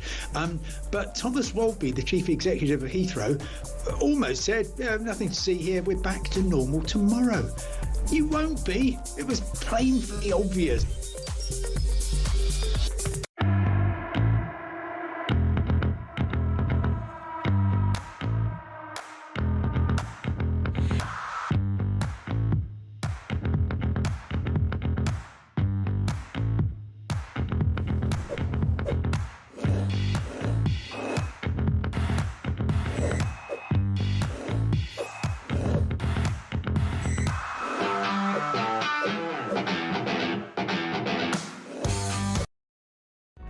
Across the UK, on DAB+, on your smart speaker, on your smart TV, and on your side. This is Talk. Welcome back, 7:29, Sunday, March the 23rd. I'm David Bull. Weekend Breakfast. Georgie Frost on her phone currently as we speak. Markets? Is that what you're doing? No, it's Sunday. I'm actually going to tell you what it is, right? This is what are you doing? So I have a period tracker app. Great. It's really important. Right. It's really important, I think, for women to understand their hormones. I can see them. Dave is lying on the floor. I think we should talk about these things more. Yes, we should. I agree. You know, it's vital, isn't it? It is, absolutely. How's the ovulation? How's that? It's in 8 days, apparently. Great, it's changed my life. Has it? Honestly, because I'm a woman of, I'm not 20 anymore. If I'd have had this 20 or 15 years ago, this would have been life-changing for me, honestly, because I'll be honest with you, Dr. David, Yes. I do suffer from a bit of PMT. Do you? Yes. I haven't noticed. So, yeah, that's what I should have just lied to you and said yes. I was checking the market. Look, I think all of these things need to be talked about. I think it's very important, particularly for young women. I'm getting head shake. I'm not sure anyone's left in the control room, but there we go. Thanks, Georgie. You're most welcome. Yes. Betty, good morning to you. Good morning, Dr. B. Nice to see you back and looking fab. Thank you very much, Betty. That's very sweet of you. 2 issues are destroying the United Kingdom, David says. Mick in Wallington. Good morning, one of our regulars. Migration and net zero. But nobody has the guts to stop it, and they never will. I sense the tide is turning. I'm asking this morning, though, COVID. It's 5 years to the day since Boris Johnson went on television and announced that first lockdown, changing our lives, I would say, forever. It is extraordinary that was 5 years ago. If there was a pandemic now, though, how would you react? Would you do anything differently? Would you actually listen to the government if it plunged you into another lockdown? And what do you think we've actually learnt from that? Also, I'm asking this morning, what impact has immigration had on your community where you live? 0344 499 1000. Those calls charged at the national rate. You can text the word talk in your message to 87222. You can also message us on X as well at talkTV. Before we go back to talk about COVID, though, let me just take you through the front pages this morning. Let's start with the Sunday Telegraph. We've talked extensively about this story. Reeves takes an axe to the civil service is the front page of the Sunday Telegraph. Spring statement, as we say, 12:30 on Wednesday, the highlight of Georgie's life, apart from the budget. That's interesting. Also, Miliband, this is the big story on the right-hand column. Miliband orders energy resilience investigation. This is on the back of the Heathrow fiasco, I think we can call it. He's announced an official investigation into Britain's energy resilience. I want to talk about this other story as well. Reform UK, obviously the political stakes are very high. Reform UK, we know, is doing well in the polls at the moment. Reform UK has pledged to leave the ECHR. Kemi Badenoch is now saying, I think on balance we need to leave the ECHR. That is a massive change in policy from her. Now the headline in the Telegraph, Labour MPs are starting a campaign not to leave the ECHR, but to curb the ECHR powers in the UK courts. They know immigration is a huge issue. Many of you getting in touch about immigration this morning, and they're saying we need to water down the laws of the ECHR, or at least advise judges in the way that they rule. Let's move on to the Sunday Times. Big story this morning. Thousands of students are suspected of fraudulently claiming hundreds of millions of pounds from Britain University loan system. This is actually a Sunday Times investigation. Georgie, this is fascinating. So kids are enrolling on these courses who have absolutely no academic intent. They say, according to this, they are then taking out the loans from the student loan company with no intention of paying them back. And they say this is organised recruitment of particularly Romanian nationals. 3,563 suspicious loan applications. Yeah, so as you said, this goes to the sort of franchise. Basically, big universities need money. Yep. Essentially, this is what it boils down to. So they're franchising out their kind of name, they're having offshoots, and they're doing, especially with things like business departments. So I don't know, like the Oxford, Oxford Business School or something, for example, let's say, for an example. I don't know if that's true, but let's say. So then they advertise for these students to come. Now, the difference with these is the bar to entry is a lot lower. And in some cases, some people don't speak any English. Well, not only do they not speak English, they then prove they can speak English by using a screenshot of a Duolingo app. Well, yes, we did read that, which is rather extraordinary, which means I can get into lots of universities because I've done loads of Duolingo in my time. I haven't learnt anything. No. But some universities with franchise providers, between 35% and 55% of applicants last year were Romanian, which really should make you think about it. I mean, there's two elements to this. One, this is taxpayer funded. Right, ultimately, at the end of the day, if they're getting maintenance loans... And if it's not repaid, then $4,000, absolutely. And we know already that the reason that the government has extended the amount of time with which to pay back the loan and also lowered the how much you have to pay before you start paying it back is because I don't think they're going to get that much back. Already, I think there's something like 236 billion in student loan debt at the moment. That's expected to go up to 500 billion by 2040. Just think about that number for a minute. It's up to 500 billion quid. Oh, it's absolutely extraordinary. That may never get paid back. Now, some of it will, obviously, but, you know, you've got to look at these statistics and think, well, either people in Romania really want to learn, and I've got to pat them on the back for that, or you think there's something else going on here. And actually what they trace this to, there's an investigation by The Times, a great one, looking into TikTok, for example, and recruiters, and how much money is going to those recruiters. So, look, ultimately, it's the taxpayer that's going to get done for this. Yeah. But also, there are legitimate students who do want to learn here, and you have to question the quality. No one wants to spend lots of money, go to university and get nothing really back from at the end of it. And it looks like a lot of these franchise universities and courses are like that. Now, I think it's a very easy fix. You basically just say to the mother university, as it were, if you're found any fraudulent activity, you have to pay for it back. Yeah. They will shut these things down quicker than you can say, I don't know, Einstein. Well said. Tuition fees currently capped at $9,250 a year at present, increasing to $9,535. What I didn't realise was that the franchise provider, i.e. the little offshoot of the bigger mother, they managed to keep about 50% of the tuition fee. The mother university gets 25%, and the remaining amount goes to the agent. I know. Extraordinary, the recruiter. The recruiter. So that's the TikTok-y people. Absolutely right. That is amazing.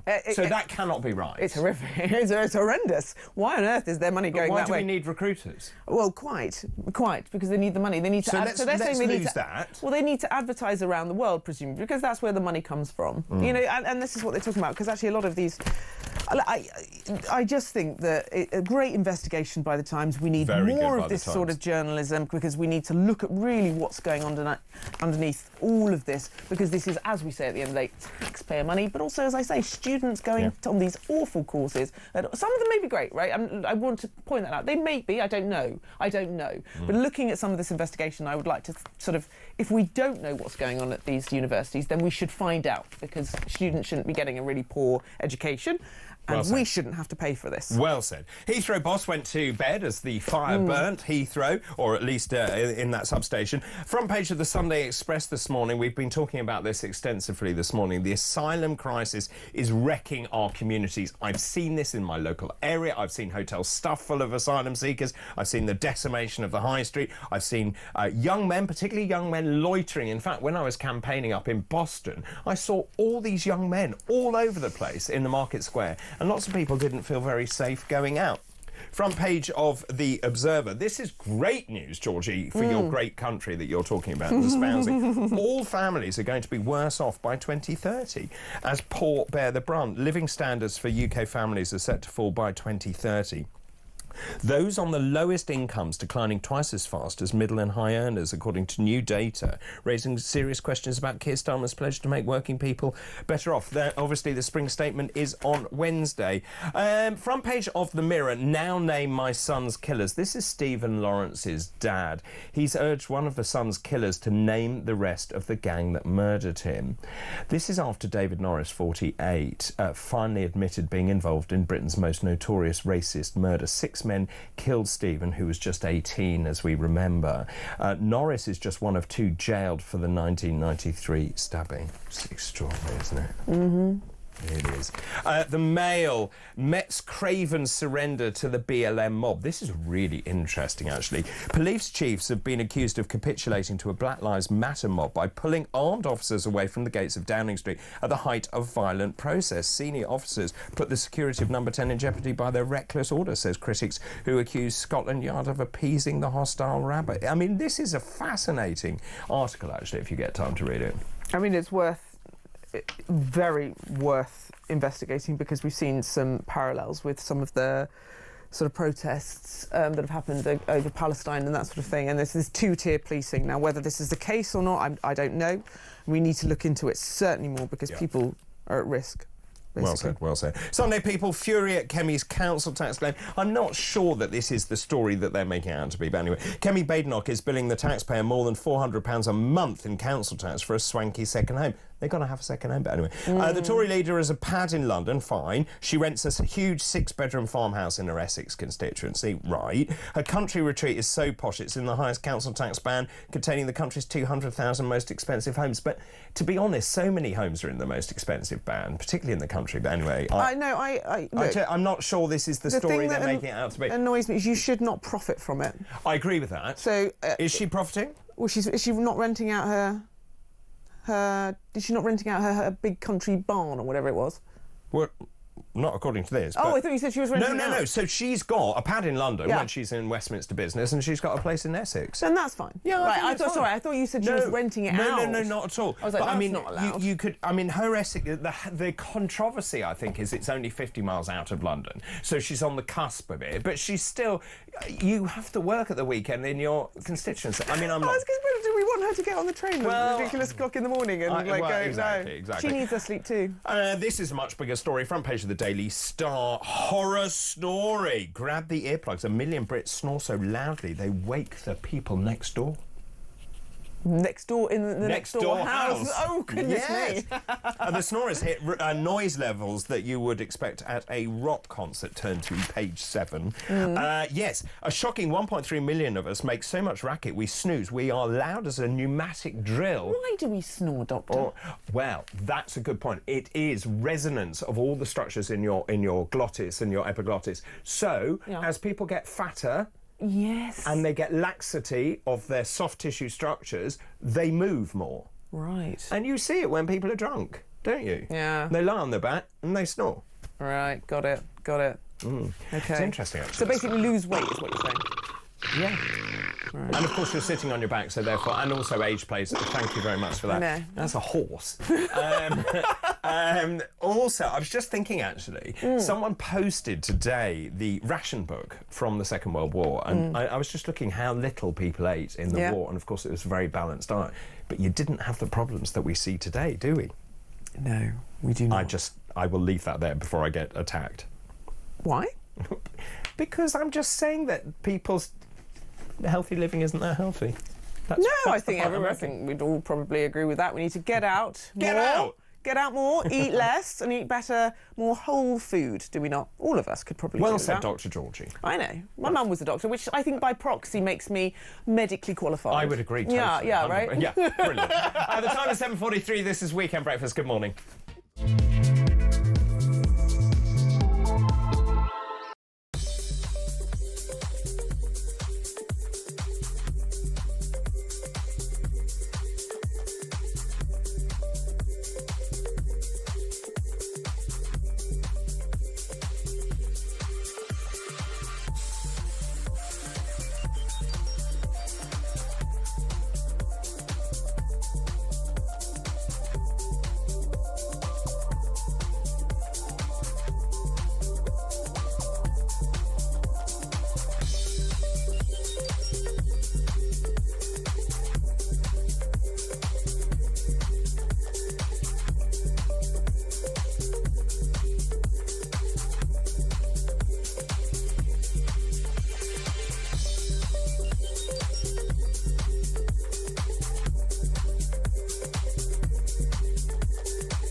across the UK.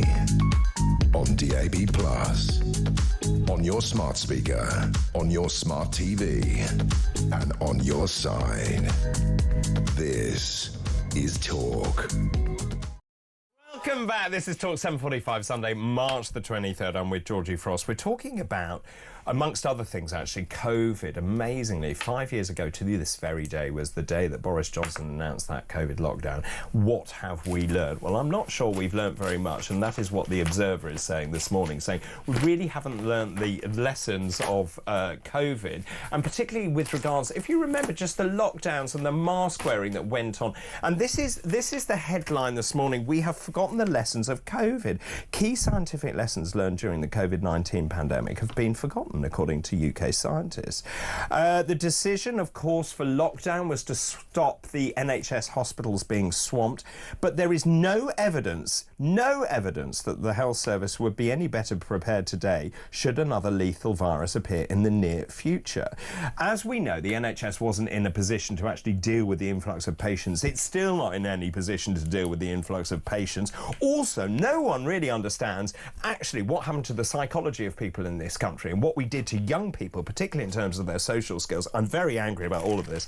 And in terms of the financial obliteration of the SMEs, those people, SMEs, but also the self-employed, which you mentioned earlier, got zero help. No, I know. I was furious, absolutely furious about that. I remember the number of messages, being a financial journalist, that I was getting from people who were just desperate, in the early days particularly, and obviously with the financial help that came to plenty of people, but it was the self-employed that were going, I don't know what to do.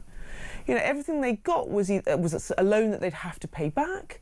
I just thought, I can't believe that. What was the thinking? Because I was in that situation where I had no income. I was not allowed to work because I'm self-employed, and yet my friends were all furloughed, doing the garden, having a lovely time, getting paid 80% of their salary or whatever they got. Quite. I mean, of course, you had the help, but it was capped at like £50,000 of profit was the help that you could have got. And I thought, hang on, you don't do that for bankers. They could have been furloughed as well. Like, there was no equivalent for staff workers that there was for the self-employed or limited companies.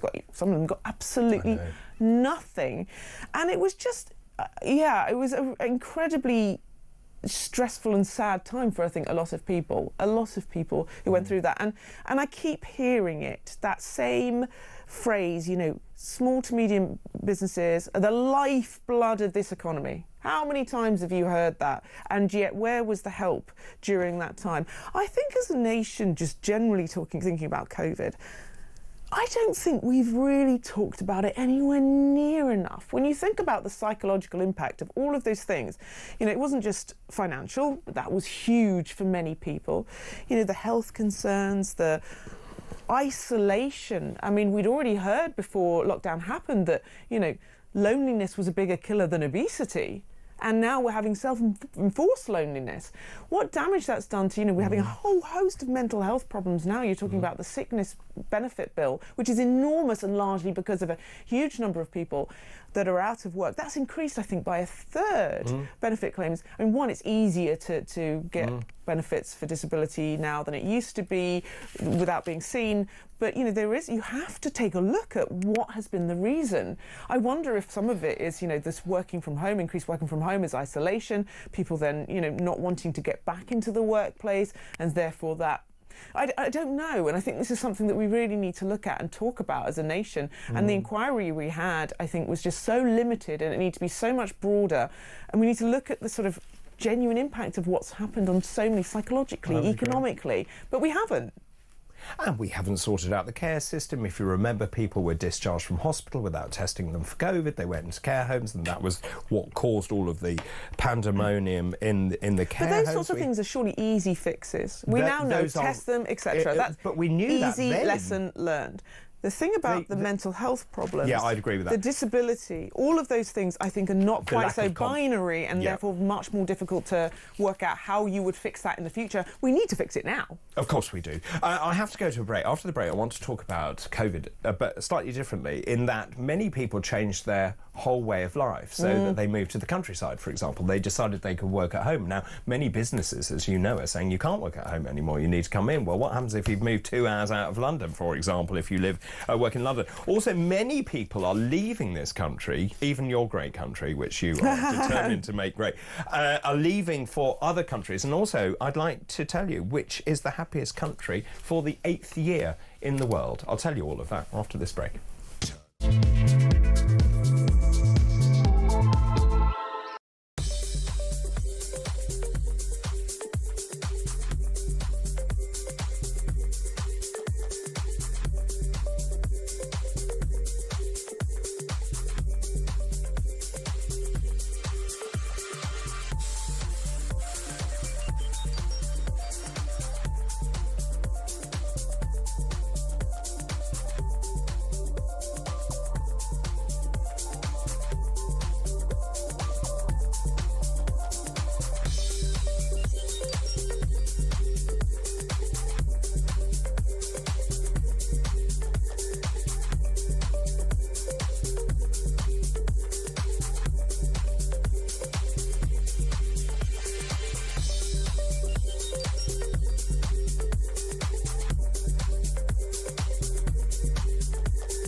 Really good question, not least because exactly as you say, British Airways, commendably I think, getting 8 long-haul flights away tonight. That's critical also for the people who are waiting at the other end to be flown home, or indeed flown to Britain for business, for holidays, whatever. I mean, the economic hit of this we can maybe talk about is huge.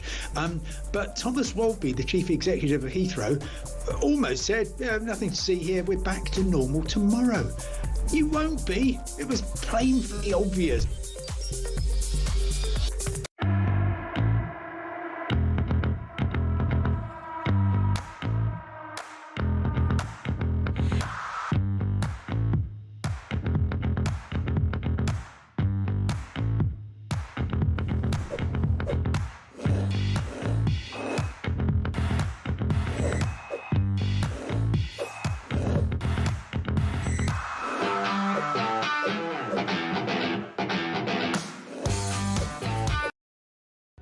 Across the UK, on DAB+, on your smart speaker, on your smart TV, and on your side. This is Talk. Welcome back. So many messages coming in about COVID. Charlie in Cumbria, good morning. I'm totally convinced there is a generation now that is suffering far more as a result of COVID and lockdowns. I agree. You can see it everywhere. My son, 16, has ADHD, autism and depression. I'm sure the whole thing was worsened by COVID. This one, David says, Simon, do you remember this crazy rule of only taking your mask, if only taking off your mask in a pub if you were sitting down? And then if you went to the toilet, you had to put the mask back on. I mean, the whole thing was absolutely bonkers, and as you say, substantial meal. I'll never forget substantial what was meal. It? Pork pie, wasn't it? Scotch egg. It was a Scotch egg. Substantial meal. Things that we discussed, I would never get over But they just made it up as they went along. Also, I watch people now, today, yesterday, wearing these flimsy masks. Oh, it's ridiculous. Of course it's ridiculous. As soon as they get wet, that's it. But even then... I'm saying, what would you do differently if they did it again? I wouldn't listen to any politician or government, this one says. This is rather droll. If there was another lockdown, David, I would start a PPE company. Quite. Said, I would agree with that. David, says Glenn in West Sussex, good morning. We should have learned that COVID was a mass compliance scam, so if it happens again, we should simply not comply. Anyone who does it is a moron. Use common sense. You cannot trust the government. You're right, they use fear. Yeah, they did. I mean, Laura Dodsworth was one of the heroes, I would say. Julia Hartley-Brewer as well, Alison Pearson. A lot of women, actually. Not just women. I know, there were lots. But so Laura Dodsworth wrote a book about that, A State of Fear, about what was... And it was, we know if anyone who's read anything like Nudge or any of the behavioural economics books, that's exactly what they employed. And don't forget, the government still has that unit up and absolutely. running. The behavioural something or unit, it's called. Yeah, Nudge unit. Behavioural economics. I mean, it's... don't get me wrong, lots of them are for very, can be used for very good reasons, but, let's not disavow ourselves with the fact that fear was ultimately used as a weapon to try and get us to this is quite interesting, though. I just want to mention very quickly this article in the Telegraph, and I sort of read it with interest because I didn't do it at the time, but I actually moved into the country earlier. I moved in 2018. But more than 1 in 10 people believe they rushed into a decision to move into the country. And, of course, this is about a story of a lady who was living in London in a 2-bedroom flat, decided in COVID, I'm going to go to the countryside because I'll enjoy things, I'm going to do sort of more interesting pastimes. And she's realised actually she doesn't like it in the country very much. She doesn't really have any friends in the country and desperate to get back into London. I just think it's quite interesting. It happened a lot. I did it. I moved to Yorkshire. I rented, and I remember saying to everybody whenever I went on the radio as well, I'm just dipping my toe in. It astonished me that people were willing to up sticks, and I hope that the majority of people that have and made that really big call to actually move and buy a property somewhere made the right decision for them. But it was such a big decision because at the time you cannot guarantee that a business will say to you, yeah, you can work from home. It is a business at the end of the day, and they can do what they want. And I don't agree with this whole mandate of bringing everyone back to work full time. I think hybrid working is the way forward. But look, you've made that decision now, and actually, the amount of money I saved, of course, moving to Skipton, especially in rent, I probably could have got the train back and forth and probably stayed in a hotel, and I still would be quids in on how much I was paying in London. But yeah, I think a lot of people did it, and sadly, I know a fair few people who regretted it, but lots of people that haven't regretted it. And I mean, they have a better life. It's just fascinating. This lady says, look, actually, I've lost my great social life, the theatre, the stuff that happens in London. She's talking about London. But I think that's true across the board, actually. I think people are rethinking it. Which country do you think is the happiest country in the world? It's got to be a Scandinavian. Oh, go on. Finland? Yes! How did you know that? Finland has been ranked as the world's happiest country, apparently, for the 8th successive year. This is because there is access to nature, a strong welfare system as well. It comes ahead of 3 other Nordic countries, apparently. I shake my head as someone who was born and spent many years of my life in Norway. You were born in Norway? I was born and raised in Norway, yeah. You're very Viking. Yeah. I'm Viking as well. Is it the natural good looks, high cheekbones and 5'10" stature? And the blonde hair. That's not real. But it surprises me because there's a bit of a we sort of we laugh boring. Well, we laugh a little bit because they do like a drink. Oh yeah, they love a drink. They love a drink, and it's just a little bit more gritty. I love Finland. Don't get me wrong, I love it. Never been. But it's a bit grittier than the others, so it always sort of surprises me that it gets the happiest sort of. Well, it's because it's gritty. Yeah, well, I'm not surprised at Norway, because unless you want to take a mortgage out to get a pint, it's so expensive. But, all of those countries are. But Denmark is 2nd. Yeah. Iceland 3rd.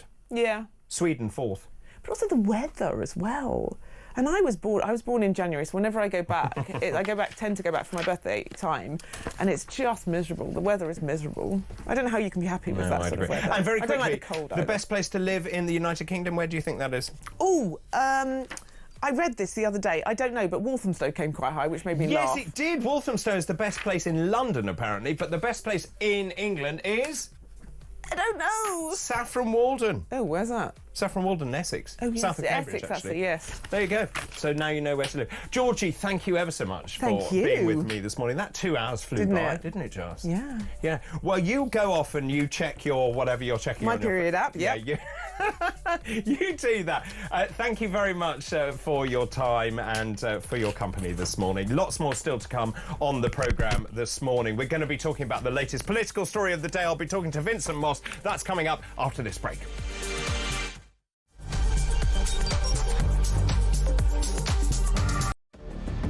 I can announce this government will begin the biggest sustained increase in defence spending since the end of the Cold War. We will deliver our commitment to spend 2.5% of GDP on defence, but we will bring it forward so we reach that level in 2027. The answer from European capitals has been as resounding as it is clear. We are in an era of rearmament.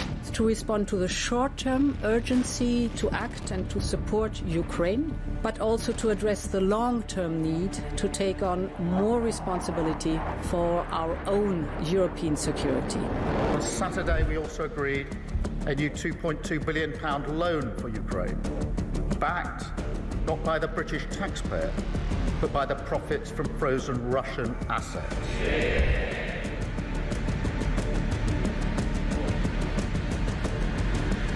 It is my pleasure to bring from His Majesty the King a letter. He sent his best wishes and his regards, of course, but he also asked me to bear this letter and bring it to you. So can I present the letter from the King to you? Thank you very much. Am I supposed to read it right now? Yeah, please do. I will do. I've got to tell him what your reaction is, so I need to know. I need to know. He is a great gentleman. A great, great gentleman. He said he thinks the war's going to go on for a long time, and he better not be right. Well, I just think he should be more appreciative, because this country has stuck with them through thick and thin.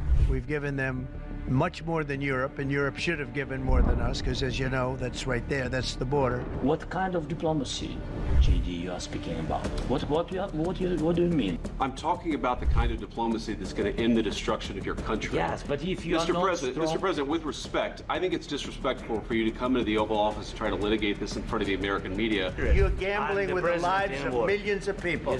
You're gambling with World War III. You're gambling with World War III.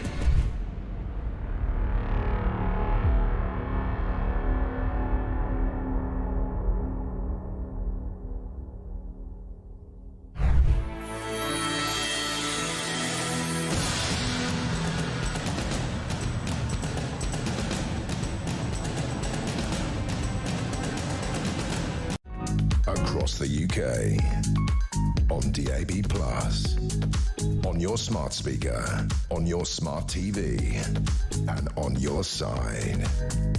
This is Talk.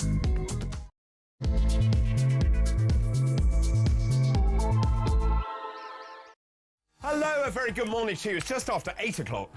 On Sunday, March the 23rd, I'm David Bull, and this is Weekend Breakfast. Welcome along. The weather is appalling, so stay in bed and watch us or listen to us on the radio. Great news if you are just joining us. It's World Bear Day today. That's right. It's a day that honours the large mammal. They're known to live a solitary lifestyle, and the biggest type, which is the polar bear, can grow to 8 feet. Grizzly bears and black bears can go 100 days without food. For every bear that ever there was will gather there for certain, because today's the day the teddy bears have their picnic. Also, talking of animals, today is Cuddly Kitten Day. It's a day celebrating the tiny animal with lots of extra attention. Now, many kittens are born in spring. The average litter size is between 3 and 5, but it's not unusual for cats to have up to 10 kittens. What's new, pussycat? Whoa, whoa, whoa! What's new, pussycat? Whoa, whoa! And also happy birthday to Princess Eugenie. She is 35 today. She's married to Jack Broxbank. She's a mum of 2 boys. They're called August and September. No, they're not. They're called August and Ernest. Happy birthday, Princess Eugenie. Let's move on to this hour's Fascinating Facts. Today's Fascinating Facts. So on this hour, on this day in 1966, the first official meeting between the Catholic and Anglican churches for 400 years took place when Pope Paul VI and Dr. Ramsay, the Archbishop of Canterbury, met in Rome. On this day in 1984, Sarah Tisdall, the young British civil servant who tipped off the Guardian newspaper that cruise missiles were on their way to Britain, was sent to jail for 6 months. And do you remember this, actually? In 1991, Prime Minister John Major issued the Citizens' Charter. Failing public service providers would be forced to offer customers cash refunds or face government budget cuts. That happened on this day in 1991, and those are this hour's fascinating facts. Weekend mornings we're taking flight. With David Bull, everything feels right. Weekend breakfast, shining like the sun. Good morning, 5 minutes past 8, the day, Sunday, March the 23rd, of course, spring statement on Wednesday, eagerly awaited by all of us. Georgie was just saying that this really is a snapshot of where we are, that it is not meant to be a second budget. Talking of Rachel Reeves, by the way, front page of the Sunday Telegraph, Reeves takes an axe to the civil service. According to this, Rachel Reeves is going to order the civil service to save £2 billion a year in tens of thousands of government jobs being axed. Of course, the unions have gone absolutely mad over this. They want to save £2 billion a year. This is on top of the £5 billion that they want to save from the disability benefits. They need to essentially save about £10 billion. She has very limited fiscal headroom, but she says that she won't increase taxes in this spring statement. We wait and see what the result of that is. Meanwhile, Ed Miliband has leapt into action after what happened at Heathrow. He's absolutely leapt into action. He's announced an official investigation into our energy resilience. We haven't got any. That's the answer. We don't have any. And we were talking about this yesterday. The substation in question was running at about 108% of capacity. It was very old and it blew up. And there was no way they could reroute the electricity in time. They had to then bring on other substations online. But that took a considerable length of time. Meanwhile, the boss of Heathrow Airport went to bed. I mean, honestly, can't make it up. What is also interesting, front page of the Sunday Telegraph, they've outdone themselves this morning. So, in terms of the political situation, Nigel Farage, Reform UK, have made it very clear they want to leave the ECHR. They believe that this is the way to curb some of these nonsensical immigration cases, and Article 8 that is being used to keep people in this country. Now, Kemi Badenoch seems to have shifted her position. She says, oh, maybe we do need to leave the ECHR after all. And lots of you getting in touch about that. Nikki, good morning to you. Or Nick, sorry, in Kent, says, good morning, David and Georgie. Do you really think Kemi will leave the ECHR, or is it a ploy to make her more popular? And then she'll renege on it if she ever got elected as Prime Minister, which is highly unlikely. I don't know the answer to that. But the headline here in the Sunday Telegraph, Labour MPs start campaign to curb ECHR powers in the UK courts. They're not saying we're going to leave the ECHR. What they're saying is, hang on a minute, we need to give a guidance to the judges to say you can't use this spurious Article 8 to keep people in this country just because you don't like foreign McNuggets or whatever the other nuggets are available. The Sunday Times this morning revealed the giant fraud in student loans. This is about kids enrolling on courses they have absolutely no intention of actually going through with, taking taxpayer money, not repaying it, and that seems to be a huge scam. Great investigation by the Sunday Times. They also talk about the Heathrow boss going to bed whilst his airport collapsed. The Sunday Express, asylum crisis wrecking our communities. This is spot on. The number of communities decimated by the arrival of all of these asylum seekers, and of course hotels being booked out. I talked about young men, particularly young men, loitering around the centres of towns like Boston or Ipswich or all of these places, and many people feel very unsafe to go out. And I just want to mention this as well, the Observer front page. 5 years ago, to this day, Boris Johnson announced the first COVID lockdown. Have we learned anything from all of this? That COVID inquiry is still rumbling on, of course, far too long, in my opinion. And of course, are we prepared for another lockdown? Well, according to this, key scientific lessons learned during the pandemic are being forgotten. In fact, I don't know that we've actually learned anything from this. What we have learned is that those masks were absolutely ridiculous. I have no idea why anyone uses them. The lockdown didn't do anything apart from socially isolate young people. It's given profound impact in terms of their psychological well-being. And of course, we consigned elderly people to their deaths where they couldn't actually see their family. We then discharged people from hospitals into care homes without testing them. And of course, we know what happened as a result of that. And what happens when the next pandemic comes comes along, which it will, by the way, would you actually then abide by the government's wish or request or order to stay at home? And that's the question I'm asking this morning. If there was to be a pandemic now, how should we tackle it? What have we learned? And would you comply? The number 0344 499 1000, those calls charged at the national rate. You can follow us on X and message us at talkTV. You can leave a voice note as well. You can text the word talk and your message to 87222. Also, just on that express thing, I want to know, have you seen immigration causing a problem in your own community? What impact has it had for you? Let's talk more about the big political stories of the day. Joining me now, Vincent Moss, former political editor. Good morning, Vincent. Morning, David. How are we? Very well indeed. So the government is, I think, in a tricky position. I think there is only a limited amount of time you can blame the last administration. 22 billion hole, of course, 40 billion in borrowing. Rachel Reeves, the spring statement, all eyes eagerly on her. The OBR will also release its projections on Wednesday. We believe they're going to downgrade the growth of the economy considerably. This isn't great for the Chancellor.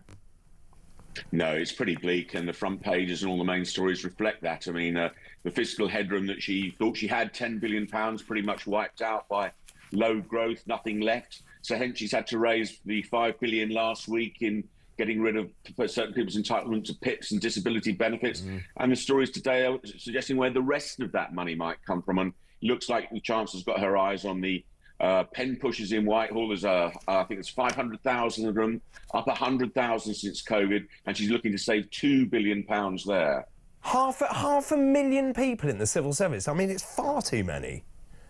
It's a huge amount, and it's grown massively. And although you would say that line about can't blame the other lot for the last 14 years, it has grown. It did grow on their watch. Now, some of that we needed those extra people for COVID, but that was some time ago.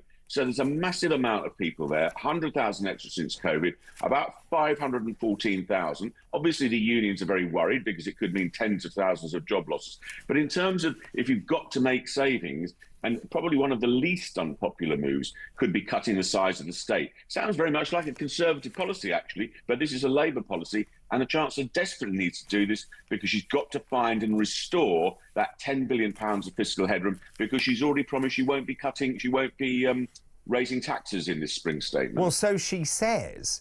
She keeps saying, I'm not going to raise taxes, but equally, Keir Starmer, we've got clip of it where he repeatedly says, under a Labour administration, there will be no rise in council tax. And hey, presto, what happens? There's a rise in council tax. Well, it's terrible. I mean, like many other people, I just got my latest council tax bill through, and it's up at least 5%, another £100 a year. And in some cases, in some areas, it's up to 10%. Huge costs that are hitting people. Vincent, what for? What are we paying for? Well, very good question. I mean, I think this is what people see. They see council services in many areas diminishing. I mean, look what's happening in Birmingham, where they can't solve the bin strike, and there's terrible conditions in the streets of Birmingham with rats running wild. It's something out of the Victorian era. And I think this is the problem, is sometimes people don't mind paying a bit extra if they see those improvements. The problem we've got at the moment, especially with local council services in many areas, we're paying a lot more and we're seeing worse services. And this is what's infuriating so many people. It's a huge challenge for Rachel Reeves on Wednesday. People want to hear some good news, but at the moment it's just a litany of bad news. Everything from the opening start, if you like, with the abolition of the winter fuel payments, rising council tax bills, growth halved from 2% to 1%. No good news anywhere for the government at the moment. What do you think she's going to announce? I think she is going to announce she's going to confirm the £5 billion in welfare cuts. We'll get a bit more detail on that potentially. We've got this £2 billion cut on the size of the state, so that's potentially 10%, I think, of all staff budgets. It's a huge amount, really.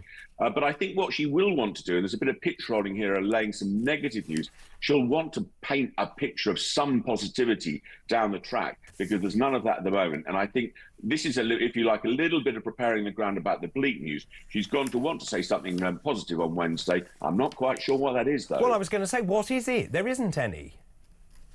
Very hard to see. All the growth forecasts are being downgraded. There seems to be no signs of workforce and labour markets increasing and taking people on. The national insurance employers' hike is about to kick in April. Very hard to see any positive news on the horizon, but the Chancellor desperately needs to find that. I've asked this before, probably of yourself. Is Rachel Reeves, or are her days numbered? I think that would precipitate a bigger crisis, so I would say probably not. And also, if you look at the ranks of the Labour Party, there is no obvious chancellor in waiting. You look back Labour years gone by, Gordon Brown always wanted the top job and was always chasing Tony Blair's heels. There's not that quite obvious fiscally competent person that could take over from Rachel Reeves. And also, let's be honest, who would want to take on that job at the moment? Yeah, I mean, let's just also talk about this Express article, because I think this is particularly, or has enormous resonance, actually, with people around the country. I can see messages coming in about it now. Asylum crisis is wrecking our communities.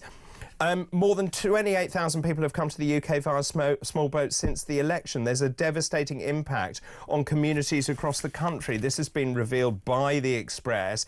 We've got all these asylum seekers in hotel accommodation whilst they sort of leapfrog those people who are desperately in need of a house. The councils are struggling. They're saying, hang on a minute, I can't deal with all of these people that you're sticking in our area. Of course, they're being dispersed across the country. There is huge resentment around the country, and people are very worried, and it says here, authorities say they are battling to prevent a further outbreak of violence following the riots last summer. The numbers speak for themselves. Keir Starmer, smash the boats, smash the gangs, whatever it is. Stop the boats, Rishi Sunak, smash the gangs, Keir Starmer. It's not stopping, it's getting worse.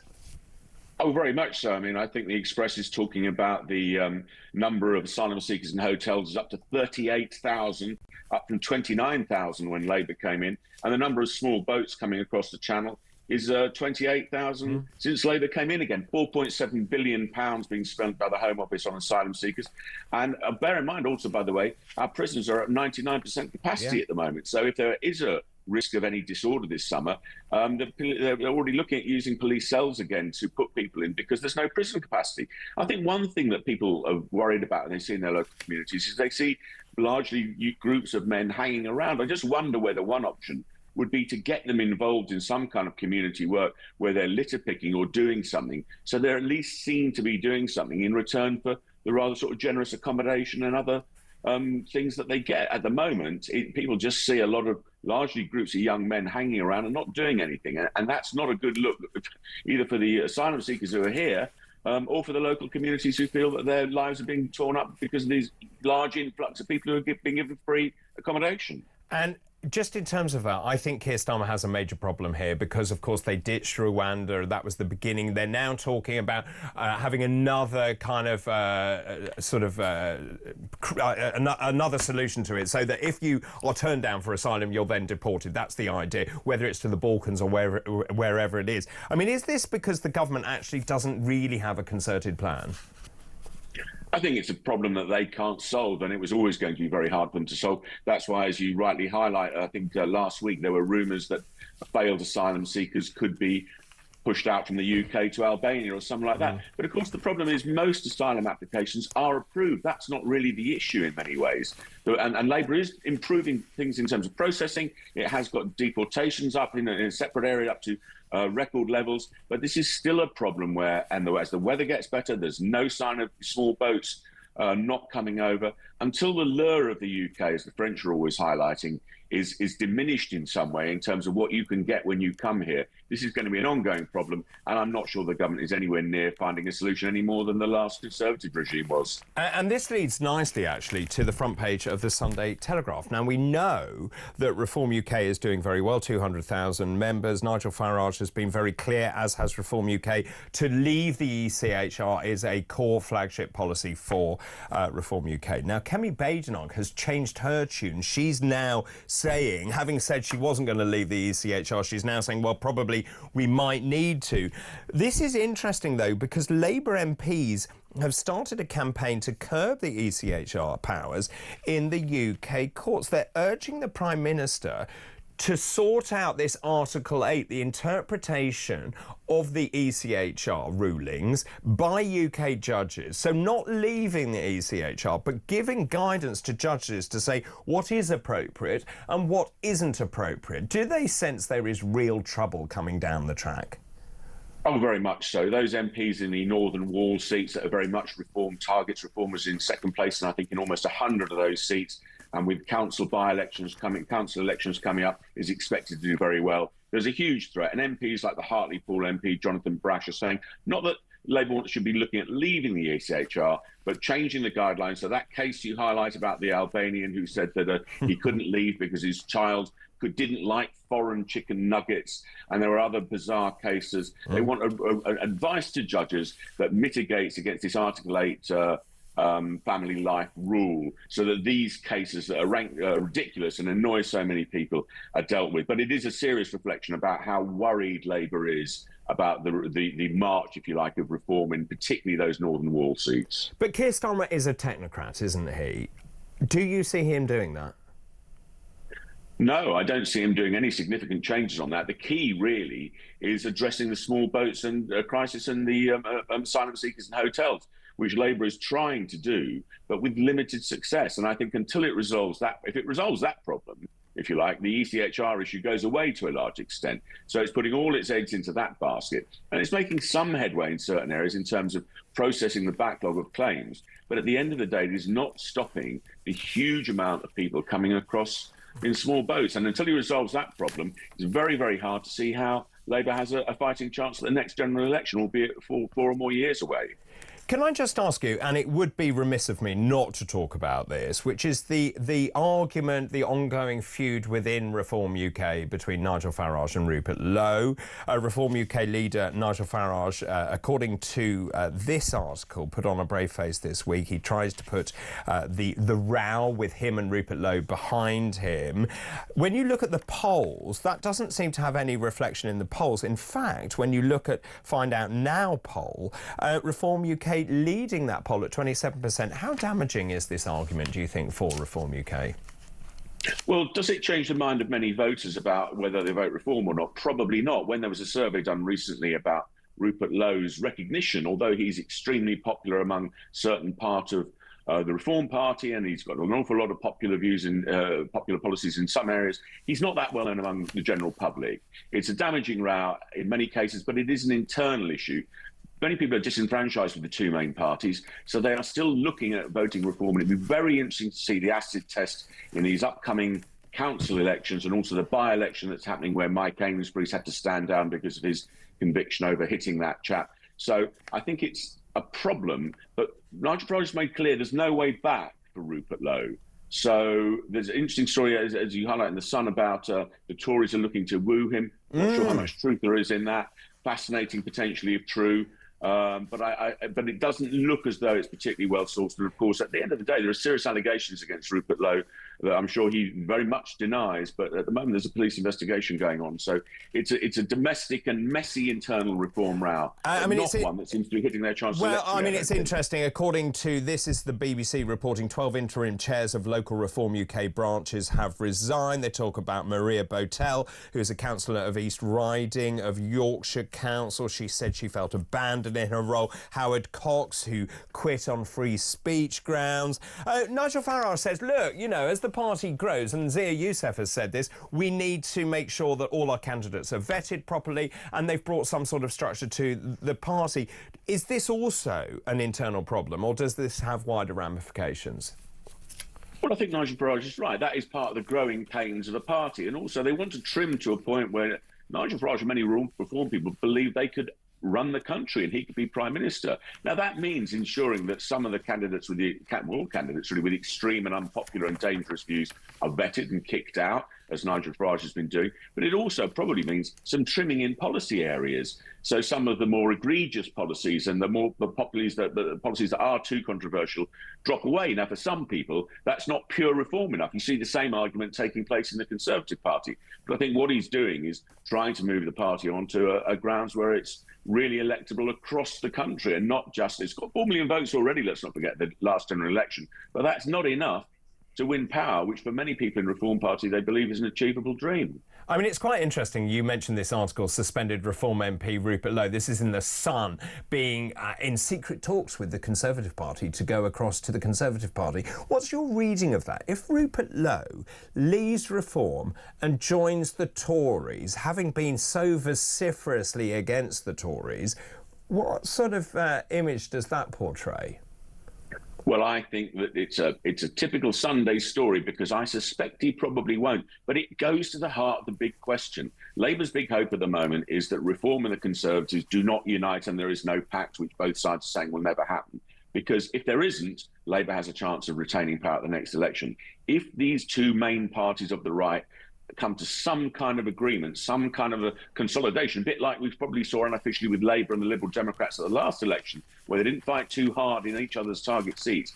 If that accommodation isn't reached, Labour go through. But if we see some kind of coalition between Labour and Reform, some kind of agreement, well, then you have a party of the right, centre-right, that can seize power. So very interesting to see how that plays out. But I think it's a long way to go before we see Rupert Lowe joining the Conservative Party. Vincent, always good to talk to you. Thank you ever so much. Vincent Moss there, former political editor. Let's talk to Tony in West Sussex, who is on the line wanting to talk about council tax. Good morning.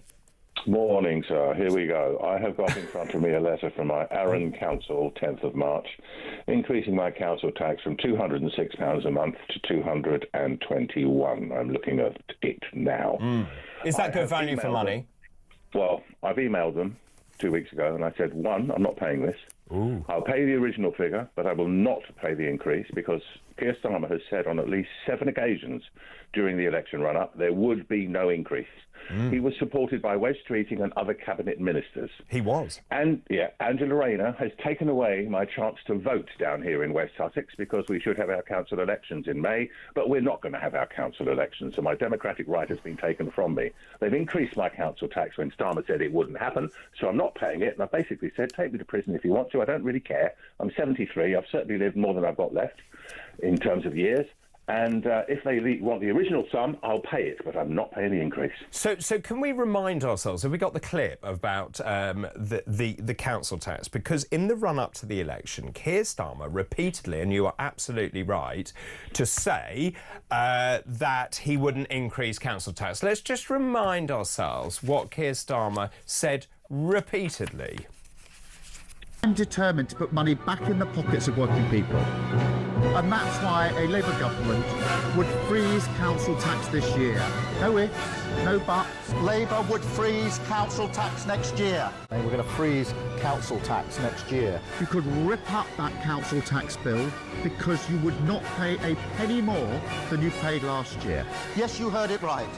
Not a penny more on your council tax. None of those pledges in our manifesto requires increases in council tax. No, we're not planning to reform council tax. That is what we would do in government. Is he going to do what a Labour government would do and announce an immediate freeze in council tax bills? We're often asked the question, when you criticise the government, what would you do? Well, we're saying what we would do. We would freeze council tax. How does that make you feel, Tony? Case for the defence rests, Your Honour. well, I would agree. Okay. I mean, you just look at that and think, yeah, I know. You lied. Yeah. And by the by, on another subject, I've never voted Tory again. I've voted for them for 50 years. They are finished. They have caused us to have this Labour government. So Labour and Tories are out. I will become a Reform voter. Just on that, very quickly, the row, I mean, it's really interesting, but the row between Nigel Farage, Rupert Lowe, that doesn't put you off?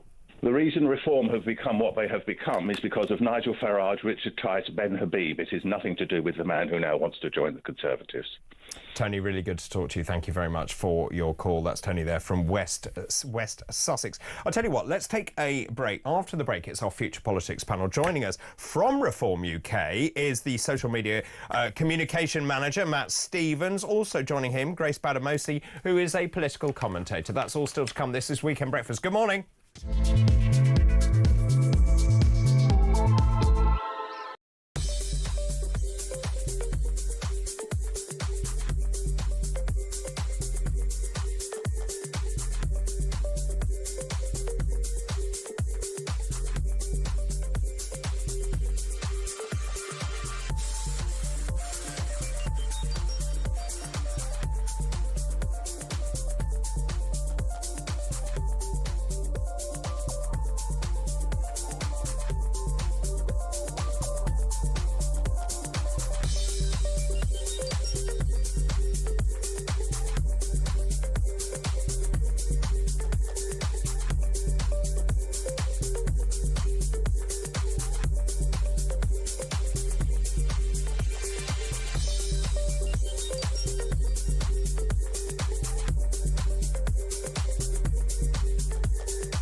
Well, really good question, not least because, exactly as you say, British Airways, commendably, I think, getting 8 long-haul flights away tonight, that's critical also for the people who are waiting at the other end to be flown home or indeed flown to Britain for business, for holidays, whatever. I mean, the economic hit of this we can maybe talk about is huge. But Thomas Walby, the chief executive of Heathrow, almost said, nothing to see here, we're back to normal tomorrow. You won't be. It was plainly obvious.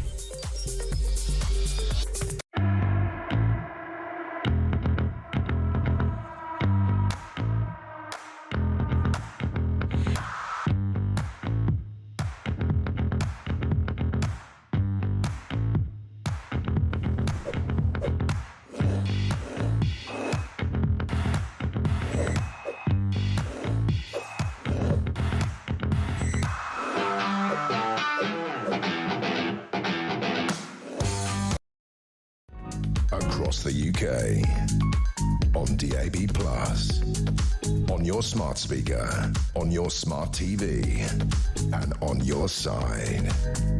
This is Talk.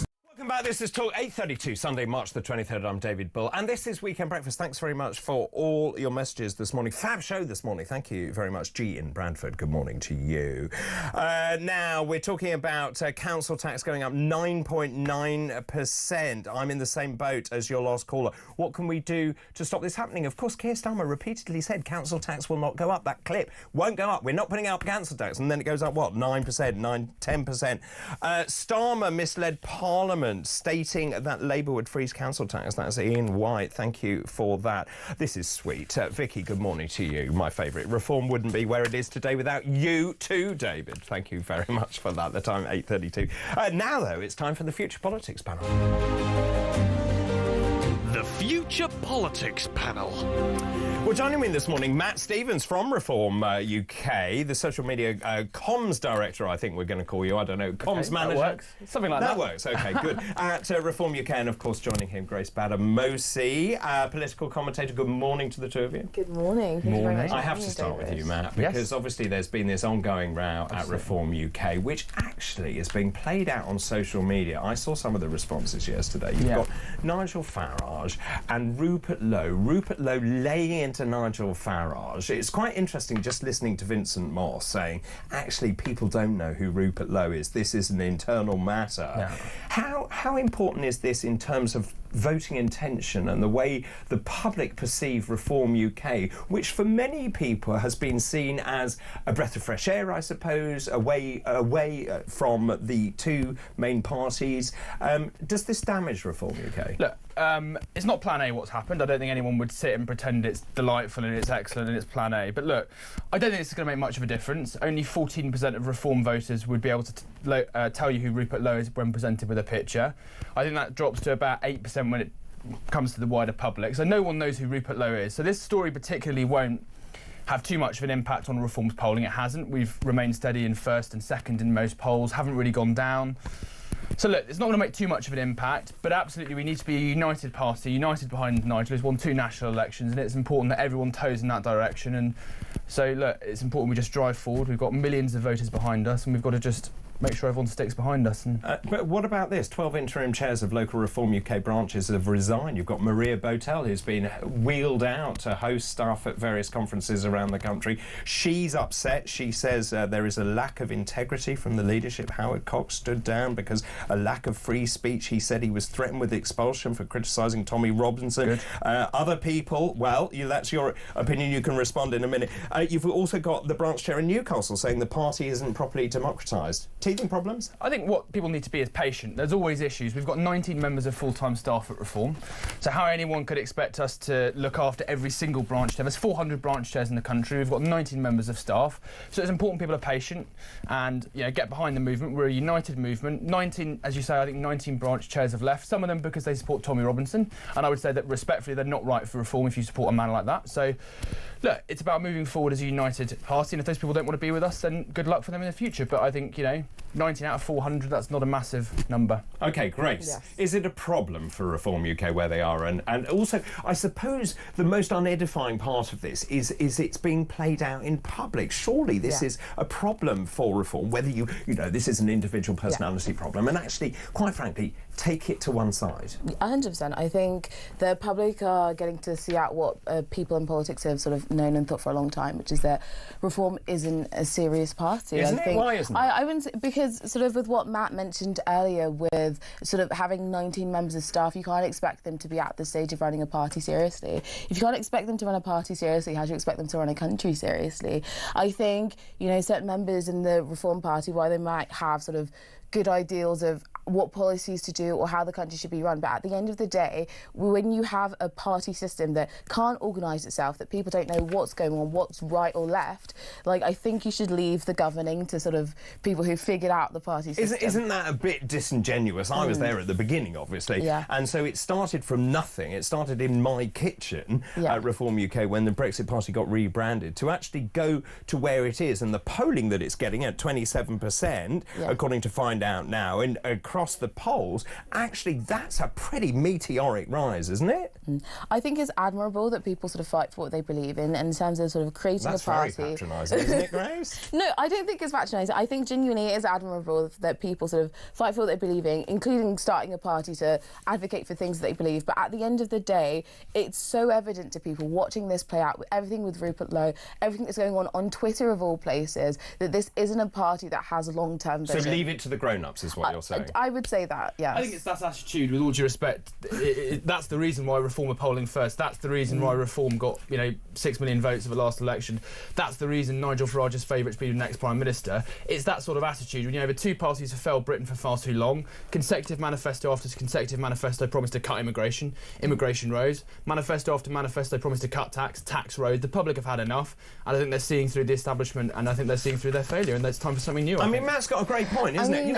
Wait. Immigration is totally out of control. You know, we had Rishi Sunak saying stop the boats, and then you've got Keir Starmer saying smash the gangs. Nothing's happened. I agree that these are massive problems. It is a massive problem. You've got 38,000. Let me just show you the front. This is how exercised I am. Front page of the Sunday Express. Asylum crisis wrecking our communities. I've got people actually messaging in saying my whole town has been destroyed.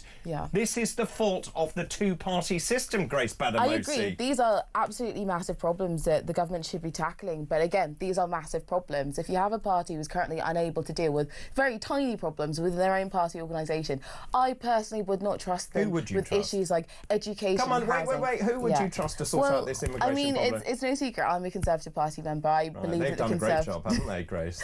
I do believe the Conservative Party is the best party to be in government. But just looking at it as an individual, as a voter, if I see some people sort of on Twitter squabbling, fighting, that doesn't bode well for the future of education or healthcare or immigration. I don't trust you to be in charge of that. Isn't it fair to give Nigel Farage credit because he's the first person to talk about the illegal migration problems? Well, again, that has no boding on how well you would actually do in government. But to solve the problem, you have to spot the problem. I think Reform have definitely done sort of good things in pressuring the government from the right. However, again, that sort of being a good pressure group is not the same as being a good party to gain government. I think with the very few MPs they have in Parliament, you can see sort of the mess happening right now. So, yeah, You're sounding like Kemi Badenoch. Just pause for the moment. I have to go to a break. I will ask Matt for his response after this break.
across the UK. On DAB+, on your smart speaker, on your smart TV, and on your side. This is Talk. Welcome back. We're in the middle of Future Politics panel with Matt Stevens and Grace Badamosi. Now, Matt, what's your response to Grace? Basically, where did we leave it? You were basically saying, reform isn't fit for reform government. is a pressure. I would just remind you, or at least draw to your attention, there is a rally on Friday. 10,000 people are going to that. There's quite a lot of people for a pressure group. I think 10,000 people who are definitely disheartened at the state of politics, and they don't trust people in government at the moment to deliver on what they said they do. I don't disagree that reform can be a place for people who are disillusioned by politics as it currently is. That's not the same as people who are going to vote reform. I think that's very different. OK, so the rally on Friday, Matt, is a fringe event. Look, people are open to that view, but I would say there's not been this level of energy and enthusiasm since probably the 90s when Blair first came to power. But I just want to draw on a few other things that were mentioned in the previous comment. Talked about the infighting in reform. Look, when there's 5 MPs and there's a bit of a spat, of course it's going to get highlighted more than it would in the Labour Party of 400 MPs or the Tories of 120. But how many by-elections did we have because of Conservative MPs standing down because of improper conduct? Loads. How many Prime Ministers did we get through in the last Parliament? So I don't think it's right that any Tory party representative sits and lectures reform. We're seeing MPs constantly going on the media lecturing reform. But actually, look at your own party, look in your own building. It is quite interesting, isn't it? But, and also the pivotal sort of turn that Kemi Badenoch has made. So she wasn't leaving the ECHR, then she's seen the rise of reform and the position on the ECHR. Now she says she might leave the ECHR. Now you've got Labour on the front page of the Telegraph saying they're going to relook at using Article 8 or at least issuing guidelines for judges about the way that they use Article 8. Because the ECHR is seen by, I think, pretty much everyone in this country to be pretty ridiculous. It's extraordinary, the European Convention of Human Rights. We've got to leave it immediately. But the thing is, Labour will try and do a few things tinkering around the edges, the Tories too, but neither party will leave it, and that's what the public see. The public see through this. We had the Tories saying for years, we might leave it, we might not, maybe, maybe. Labour won't leave it. Labour will talk about it, they'll say... Well, they don't want to leave it. They say what we want to do is to issue guidance to judges, so the interpretation... What's the point of being in the court if you're going to have to reissue guidance? It's ridiculous. OK, so let's say when you become leader of the Conservative Party, Grace Badamosi, which I can see, by the way. Thank you. What are you doing with the ECHR? I think I've mentioned it a few times. I'm not in favour of leaving the ECHR. I think there's very little within it that is in contradiction with British law. I think people who take issue with the ECHR would... What about the Nugget Man? Yeah. What? Sorry, what is the Albanian migrant who can't be deported because his son doesn't like foreign nuggets? Yeah, I think, well, you can always point to sort of fringe OK, what about the cases. Pakistani paedophile father not deported? What about You can always point to cases of sort of people who were able to twist the law for What about a their own Zimbabwean gain, paedophile who was kept in this country? You can continue to name cases of fringe cases of people who have sort of used the law for their own gain. But I think ultimately we all, as a society, want to live in a place that values human rights. It's crazy to me that this is a sort of a discussion that we're having. Not abuse human rights. So what they're doing is they're using our good nature and generosity, and I think the judges are over-interpreting. And when you look at Europe, other countries in Europe, they don't allow the same freedom for the judges. The judges have a very different opinion based on the same framework of law. Yeah, so exactly what you mentioned. I think we can sort of look at the guidance of using it as at the moment, sort of look at the way judges are interpreting the law, but ultimately I think leaving the ECHR, to me, is firstly pointless because so much of what is in it is in British law already. And then secondly, if we look at the company that we'd be with, that's what we're looking at. Belarus is also not a signatory to the ECHR. I don't think come on, Britain is bigger than this. But this is what I mean. I don't think that bodes well for the direction of the country as a whole. I think the argument is pretty hollow, the last argument you just made. But if you look, if you say we're an outlier, we've got to change. Well, what about the electoral system? We're an outlier in that. Only us and Belarus have, in this similar part of the world, have the same electoral system. Should we change our electoral system? I think you'd probably say no. Should we? In change the electoral system. Matt's right. So we have a very strange electoral system. We're a massive outlier. Yeah. I don't agree in changing the electoral system. I mean, in terms of we're an outlier. In terms by of your not own, being... By your own logic, as Matt says, we're an outlier, so therefore surely you want to change it. In response to specifically the ECHR, yes. Looking at the company of countries who are not signatories to the ECHR. You talked about being an outlier and you want to be part of I mean, what Britain is an everyone else outlier in many regards. I'm not saying change everything to fit other countries. I'm not saying that at all. I'm saying specifically with the ECHR, particularly with Article 8, which is the right to respect for private and family life. I don't think Britain should be seen on the global stage saying we don't Isn't the sign up point, to that. Grace, That's that we're a little bit- grown-up country where we can have a British Bill of Rights, Yes. where we enshrine in British law and actually finish Brexit, which we haven't finished? Again, I'm going to keep coming back to this. There's very little that you would have in a British Bill of Rights that is contradictory to what is in the ECHR. Let's ask Matt. How would a British Bill of Rights differ, do you think? Why would that be better than the ECHR? Because I think it would give us complete independence. We wouldn't be ruled by a foreign court like we currently are with all these judgments. You mentioned the Pakistani man who sort of was involved with, I think you mentioned a rape gang. He stayed in the country for ridiculous reasons. We've had the man whose child didn't like chicken nuggets, who stayed in the country. The ECHR is a joke. As you mentioned, Article 8, it's dictating to government. Government shouldn't be dictated to by courts. Government should be able to do pretty much as they wish on things like immigration. That's very concerning. I think at the end of the day we should have checks and balances in place. The government should not be able to do foreign governments. No, the government should not be able to do exactly what it. Checks and balances, yes, from a foreign government. But again, what I'm saying is, what is enshrined in the ECHR is also in British law. That's what I'm saying. No, we're being overruled by a foreign It's not being overruled. I think that's absolutely. I think that's an absolute stretch. We are not being overruled there.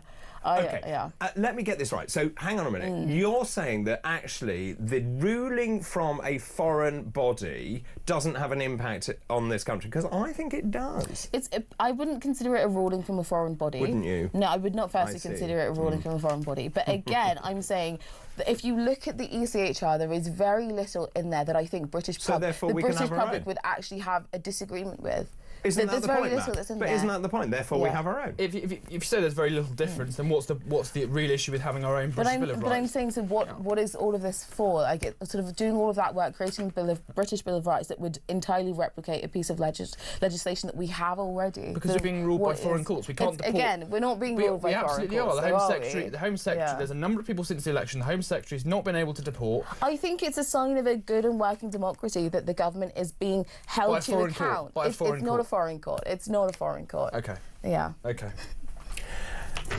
I'm not sure I agree with you, Grace. Very quickly, just before the break, a primary school has scrapped its annual Easter celebration in order to respect diverse religious beliefs. This is Norwood Primary School in Eastleigh and Hants. They've sent a letter to parents saying, we're not going to do an Easter bonnet parade, we're not doing an Easter service because we have a diverse population here. Yes, it's ridiculous. We are a Christian country and people need to recognise that and integrate into our society successfully. Now, we've had a lot of immigration, and if we want people to assimilate into our culture, they've got to respect our festivals around the year, Christmas, Easter, etc. If you don't respect that, then I think this country's not right for you, frankly.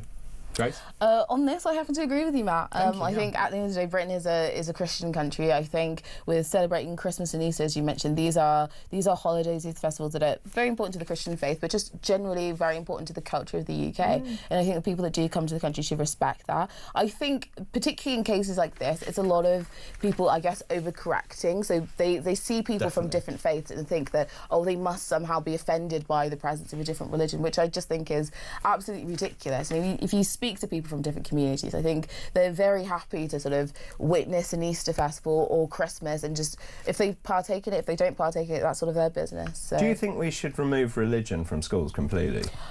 I think learning about religion is very important. I think children should know firstly about the different religions that are out there. I think it helps in terms of just children's development, knowing sort of what cultures people come from, what religions people come from. I would not agree that children shouldn't be taught about religion. I think that sort of doesn't help them develop in the best way. Matt? I totally agree with every word you just said on that issue. Look, sometimes religion can be a really good value for children to learn and be educated on how to act in society. It can be a guiding principle for people, but look, this is entirely separate from that. This is a head teacher who's woke and doesn't like British values and wants to virtue signals, get some attention. So look, I think they should rethink this decision. It's a joke. Interesting, isn't it? The same school wants to celebrate Refugee Week in June. We'll pause for the moment. We'll continue with our Future Politics panel after this break.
If you look at what's happened since the general election, we have won 59 seats over the last 10 months since the general election, and that's 5 times as many as any other party. We're not afraid of local elections. We won last night in elections. We won the night before in Three Rivers and up in Harborough.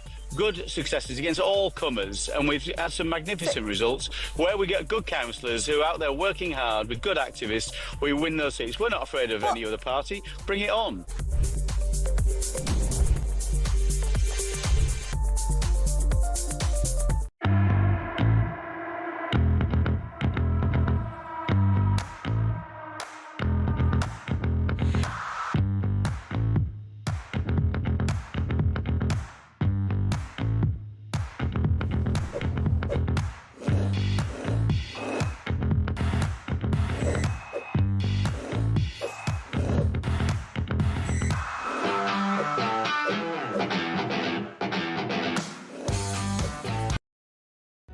Across the UK, on DAB+, on your smart speaker, on your smart TV, and on your side. This is Talk. Welcome back. I'm joined by Matt Stevens, Grace Badamosi. We're talking now about adolescence. We talked about this yesterday. It's an extraordinary drama, actually. Really unbelievable drama. Well, the writer of the Netflix drama Adolescence has suggested that children should be denied access to social media to protect them from toxic ideas online. This is Jack Thorne with Stephen Graham. They created the drama. It's about a 13-year-old boy, Jamie, who is accused, I don't want to give away the plot, is accused of murdering a girl at his school. We learnt so much. I learnt what an incel was. I didn't know that. I didn't know what the emojis meant. I learnt all. I now sound like I'm really old. But Matt, you've seen it. Yeah. What was your takeaway from it? I think it was an outstanding drama. Just getting on what they said about banning social media. You don't educate through bans, you educate through education. I mean, the heart of this drama is that white working class boys are being left behind and forgotten about. You know, only 1 in 3 white working class boys in this country pass maths and English at GCSE. The establishment has failed them, and what happens when the establishment fails a group of people and forgets about them is that people fill the void. Like we've seen online voices like Andrew Tate filling this void, and that's what the drama gets at the heart of. So what is it about Andrew Tate that draws in young men? I think Andrew Tate says a certain number of things which are true. He talks about net zero quite well, and what young boys see is, oh, he's speaking about that, he's right, he's excellent. They buy into one truth of his, and then they believe everything he says, and he's a vile man, so I don't, you know, but it's about education, and it's a hard thing to educate these people because he brainwashes them very well. You haven't seen it, but you know all about adolescence. Yes, What's your takeaway from So I haven't had the chance to watch it yet, unfortunately, but I've been You do need to watch it. I mean, it is really a brilliant piece of drama. It really does look like it, especially with the discourse that's going on online at the moment. I again agree with you, Matt, that I don't think a ban on social media is the best idea, simply because it doesn't seem very enforceable. Young people these days are simply going to be able to access social media in whatever form they choose, and I think it's about educating them on the safe way. Just move your hair away from your mic. It's about educating them on the safe way to do that. I think particularly with this drama, seeing with sort of young people who are really influenced by people online who are telling them things that aren't true, but in a way that makes them believe that sort of people, particularly with incel culture, as you mentioned, either women are the problem or immigrants are the problem, or just so many people in society are the cause of It's quite interesting, this incel thing about the 80-20 rule and these involuntary celibate stuff. Where does this arise from? Is it a failure of the education establishment? Is it a failure of the parents, or is it a failure of both? I think it's all of what you mentioned. It sort of starts off with, as you mentioned, people being left behind either through education or neglect or whatever, and then seeking out communities who sort of endorse that and continue to act as an echo chamber. And then once you're in these communities, it really is quite disgusting stuff, very misogynistic, very sort of racist, very violent, and you end up with a situation where people who start off quite sweet children just sort of either not very socially awkward or whatever, and you end up with people who are very quite angry at society. So I think definitely we need more education on that front. I would agree. I think it's extraordinary, actually. 100%. And just to counter this, Matt, what do you think needs to happen, and how do you re-engage with these? Particularly, you mentioned white working class boys, which is quite interesting. Worst achievers in education in this country. Yeah, white working class boys. So how do you re-engage with them? Well, you re-engage with them by putting good teachers in these places. So the problem is quite a lot of these communities don't have very good teachers. Places like Blackpool, for example, where children achieve very badly. So you need to pump money into these schools. You need to pump money into teachers to educate them. And, you know, white working class boys should be the focus of any education sector going forward. They need to be looked after, respected, and I would throw, if I got into power, a lot of money at fixing the education system for white working class boys, because it's rigged against them from day one. They're told you're evil, you're racist, you're nasty. You know, we talk about unconscious bias training in schools. That goes on a lot at secondary schools. From day one of school, they're taught they're evil, they're nasty, and that's got to stop. That's got to stop. Grace? Well, I wouldn't point to unconscious bias training as a sort of the reason of all the woes of the white working class, but I do agree. It's a reason for it, it's not the main reason. Yeah, I wouldn't say that, but I do agree with you that we absolutely need to look at education in those areas. It is absolutely abhorrent that people sort of reach the age of 14, 15 or whatever and realise that the education system is basically giving up on them and that there is no future. I think absolutely need to sort of pump money into these areas. Thank you to both of you this morning. It's been absolutely brilliant to have you. Matt Stevens, Grace Badamosi, thank you very much. That was today's Future Politics panel. We'll take a break now. After the break, I want to talk about politics in general. I'm going to be joined by John Boothman, political correspondent at the Sunday Times. Now, in this regular feature, I'll be asking him which politician does he think has had a good week, which politician has had a bad week, lots to choose from, which politician should we keep an eye on in the week ahead, and which politician should have a week off. After the break, we'll be hearing from John, all his choices for the above. This is Weekend Breakfast. Good morning.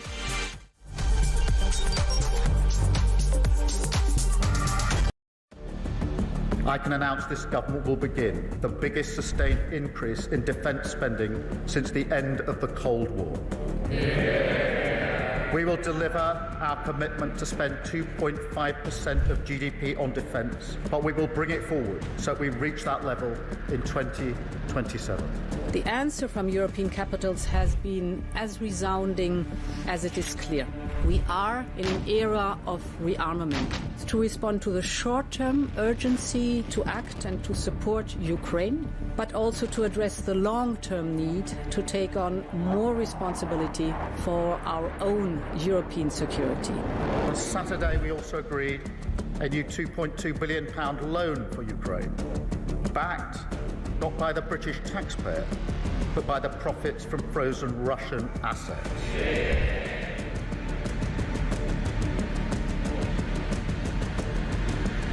It is my pleasure to bring from His Majesty the King a letter. He sent his best wishes and his regards, of course, but he also asked me to bear this letter and bring it to you.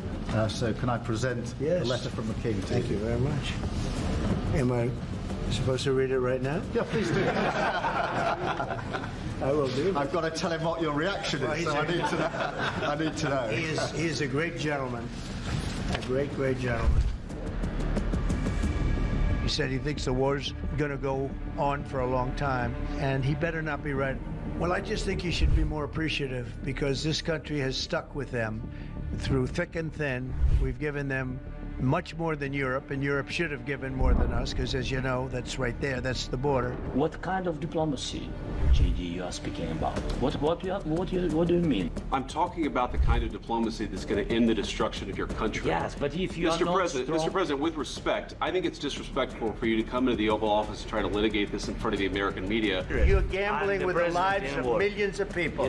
You're gambling with World War III. You're gambling with World War III.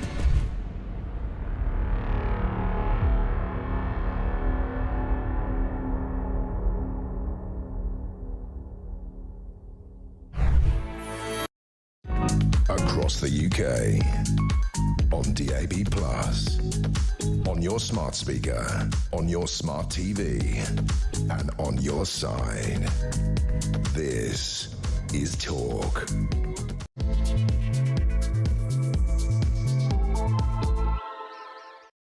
Very good morning to you. Just after 9 o'clock now on Sunday, March the 23rd. If you've just joined us, where have you been? We've been here for 3 hours. Very good morning to you. Great news this morning. It's World Bear Day. Yeah. It's a day that honours the large mammal. They're known to live a solitary lifestyle. The biggest type, the polar bear, actually, can grow to 8 feet. Grizzly and black bears can go 100 days without food. Yogi Bear is smarter than the average bear. Yogi Bear is always in the ranger's hair. At a picnic table you will find him there. Stop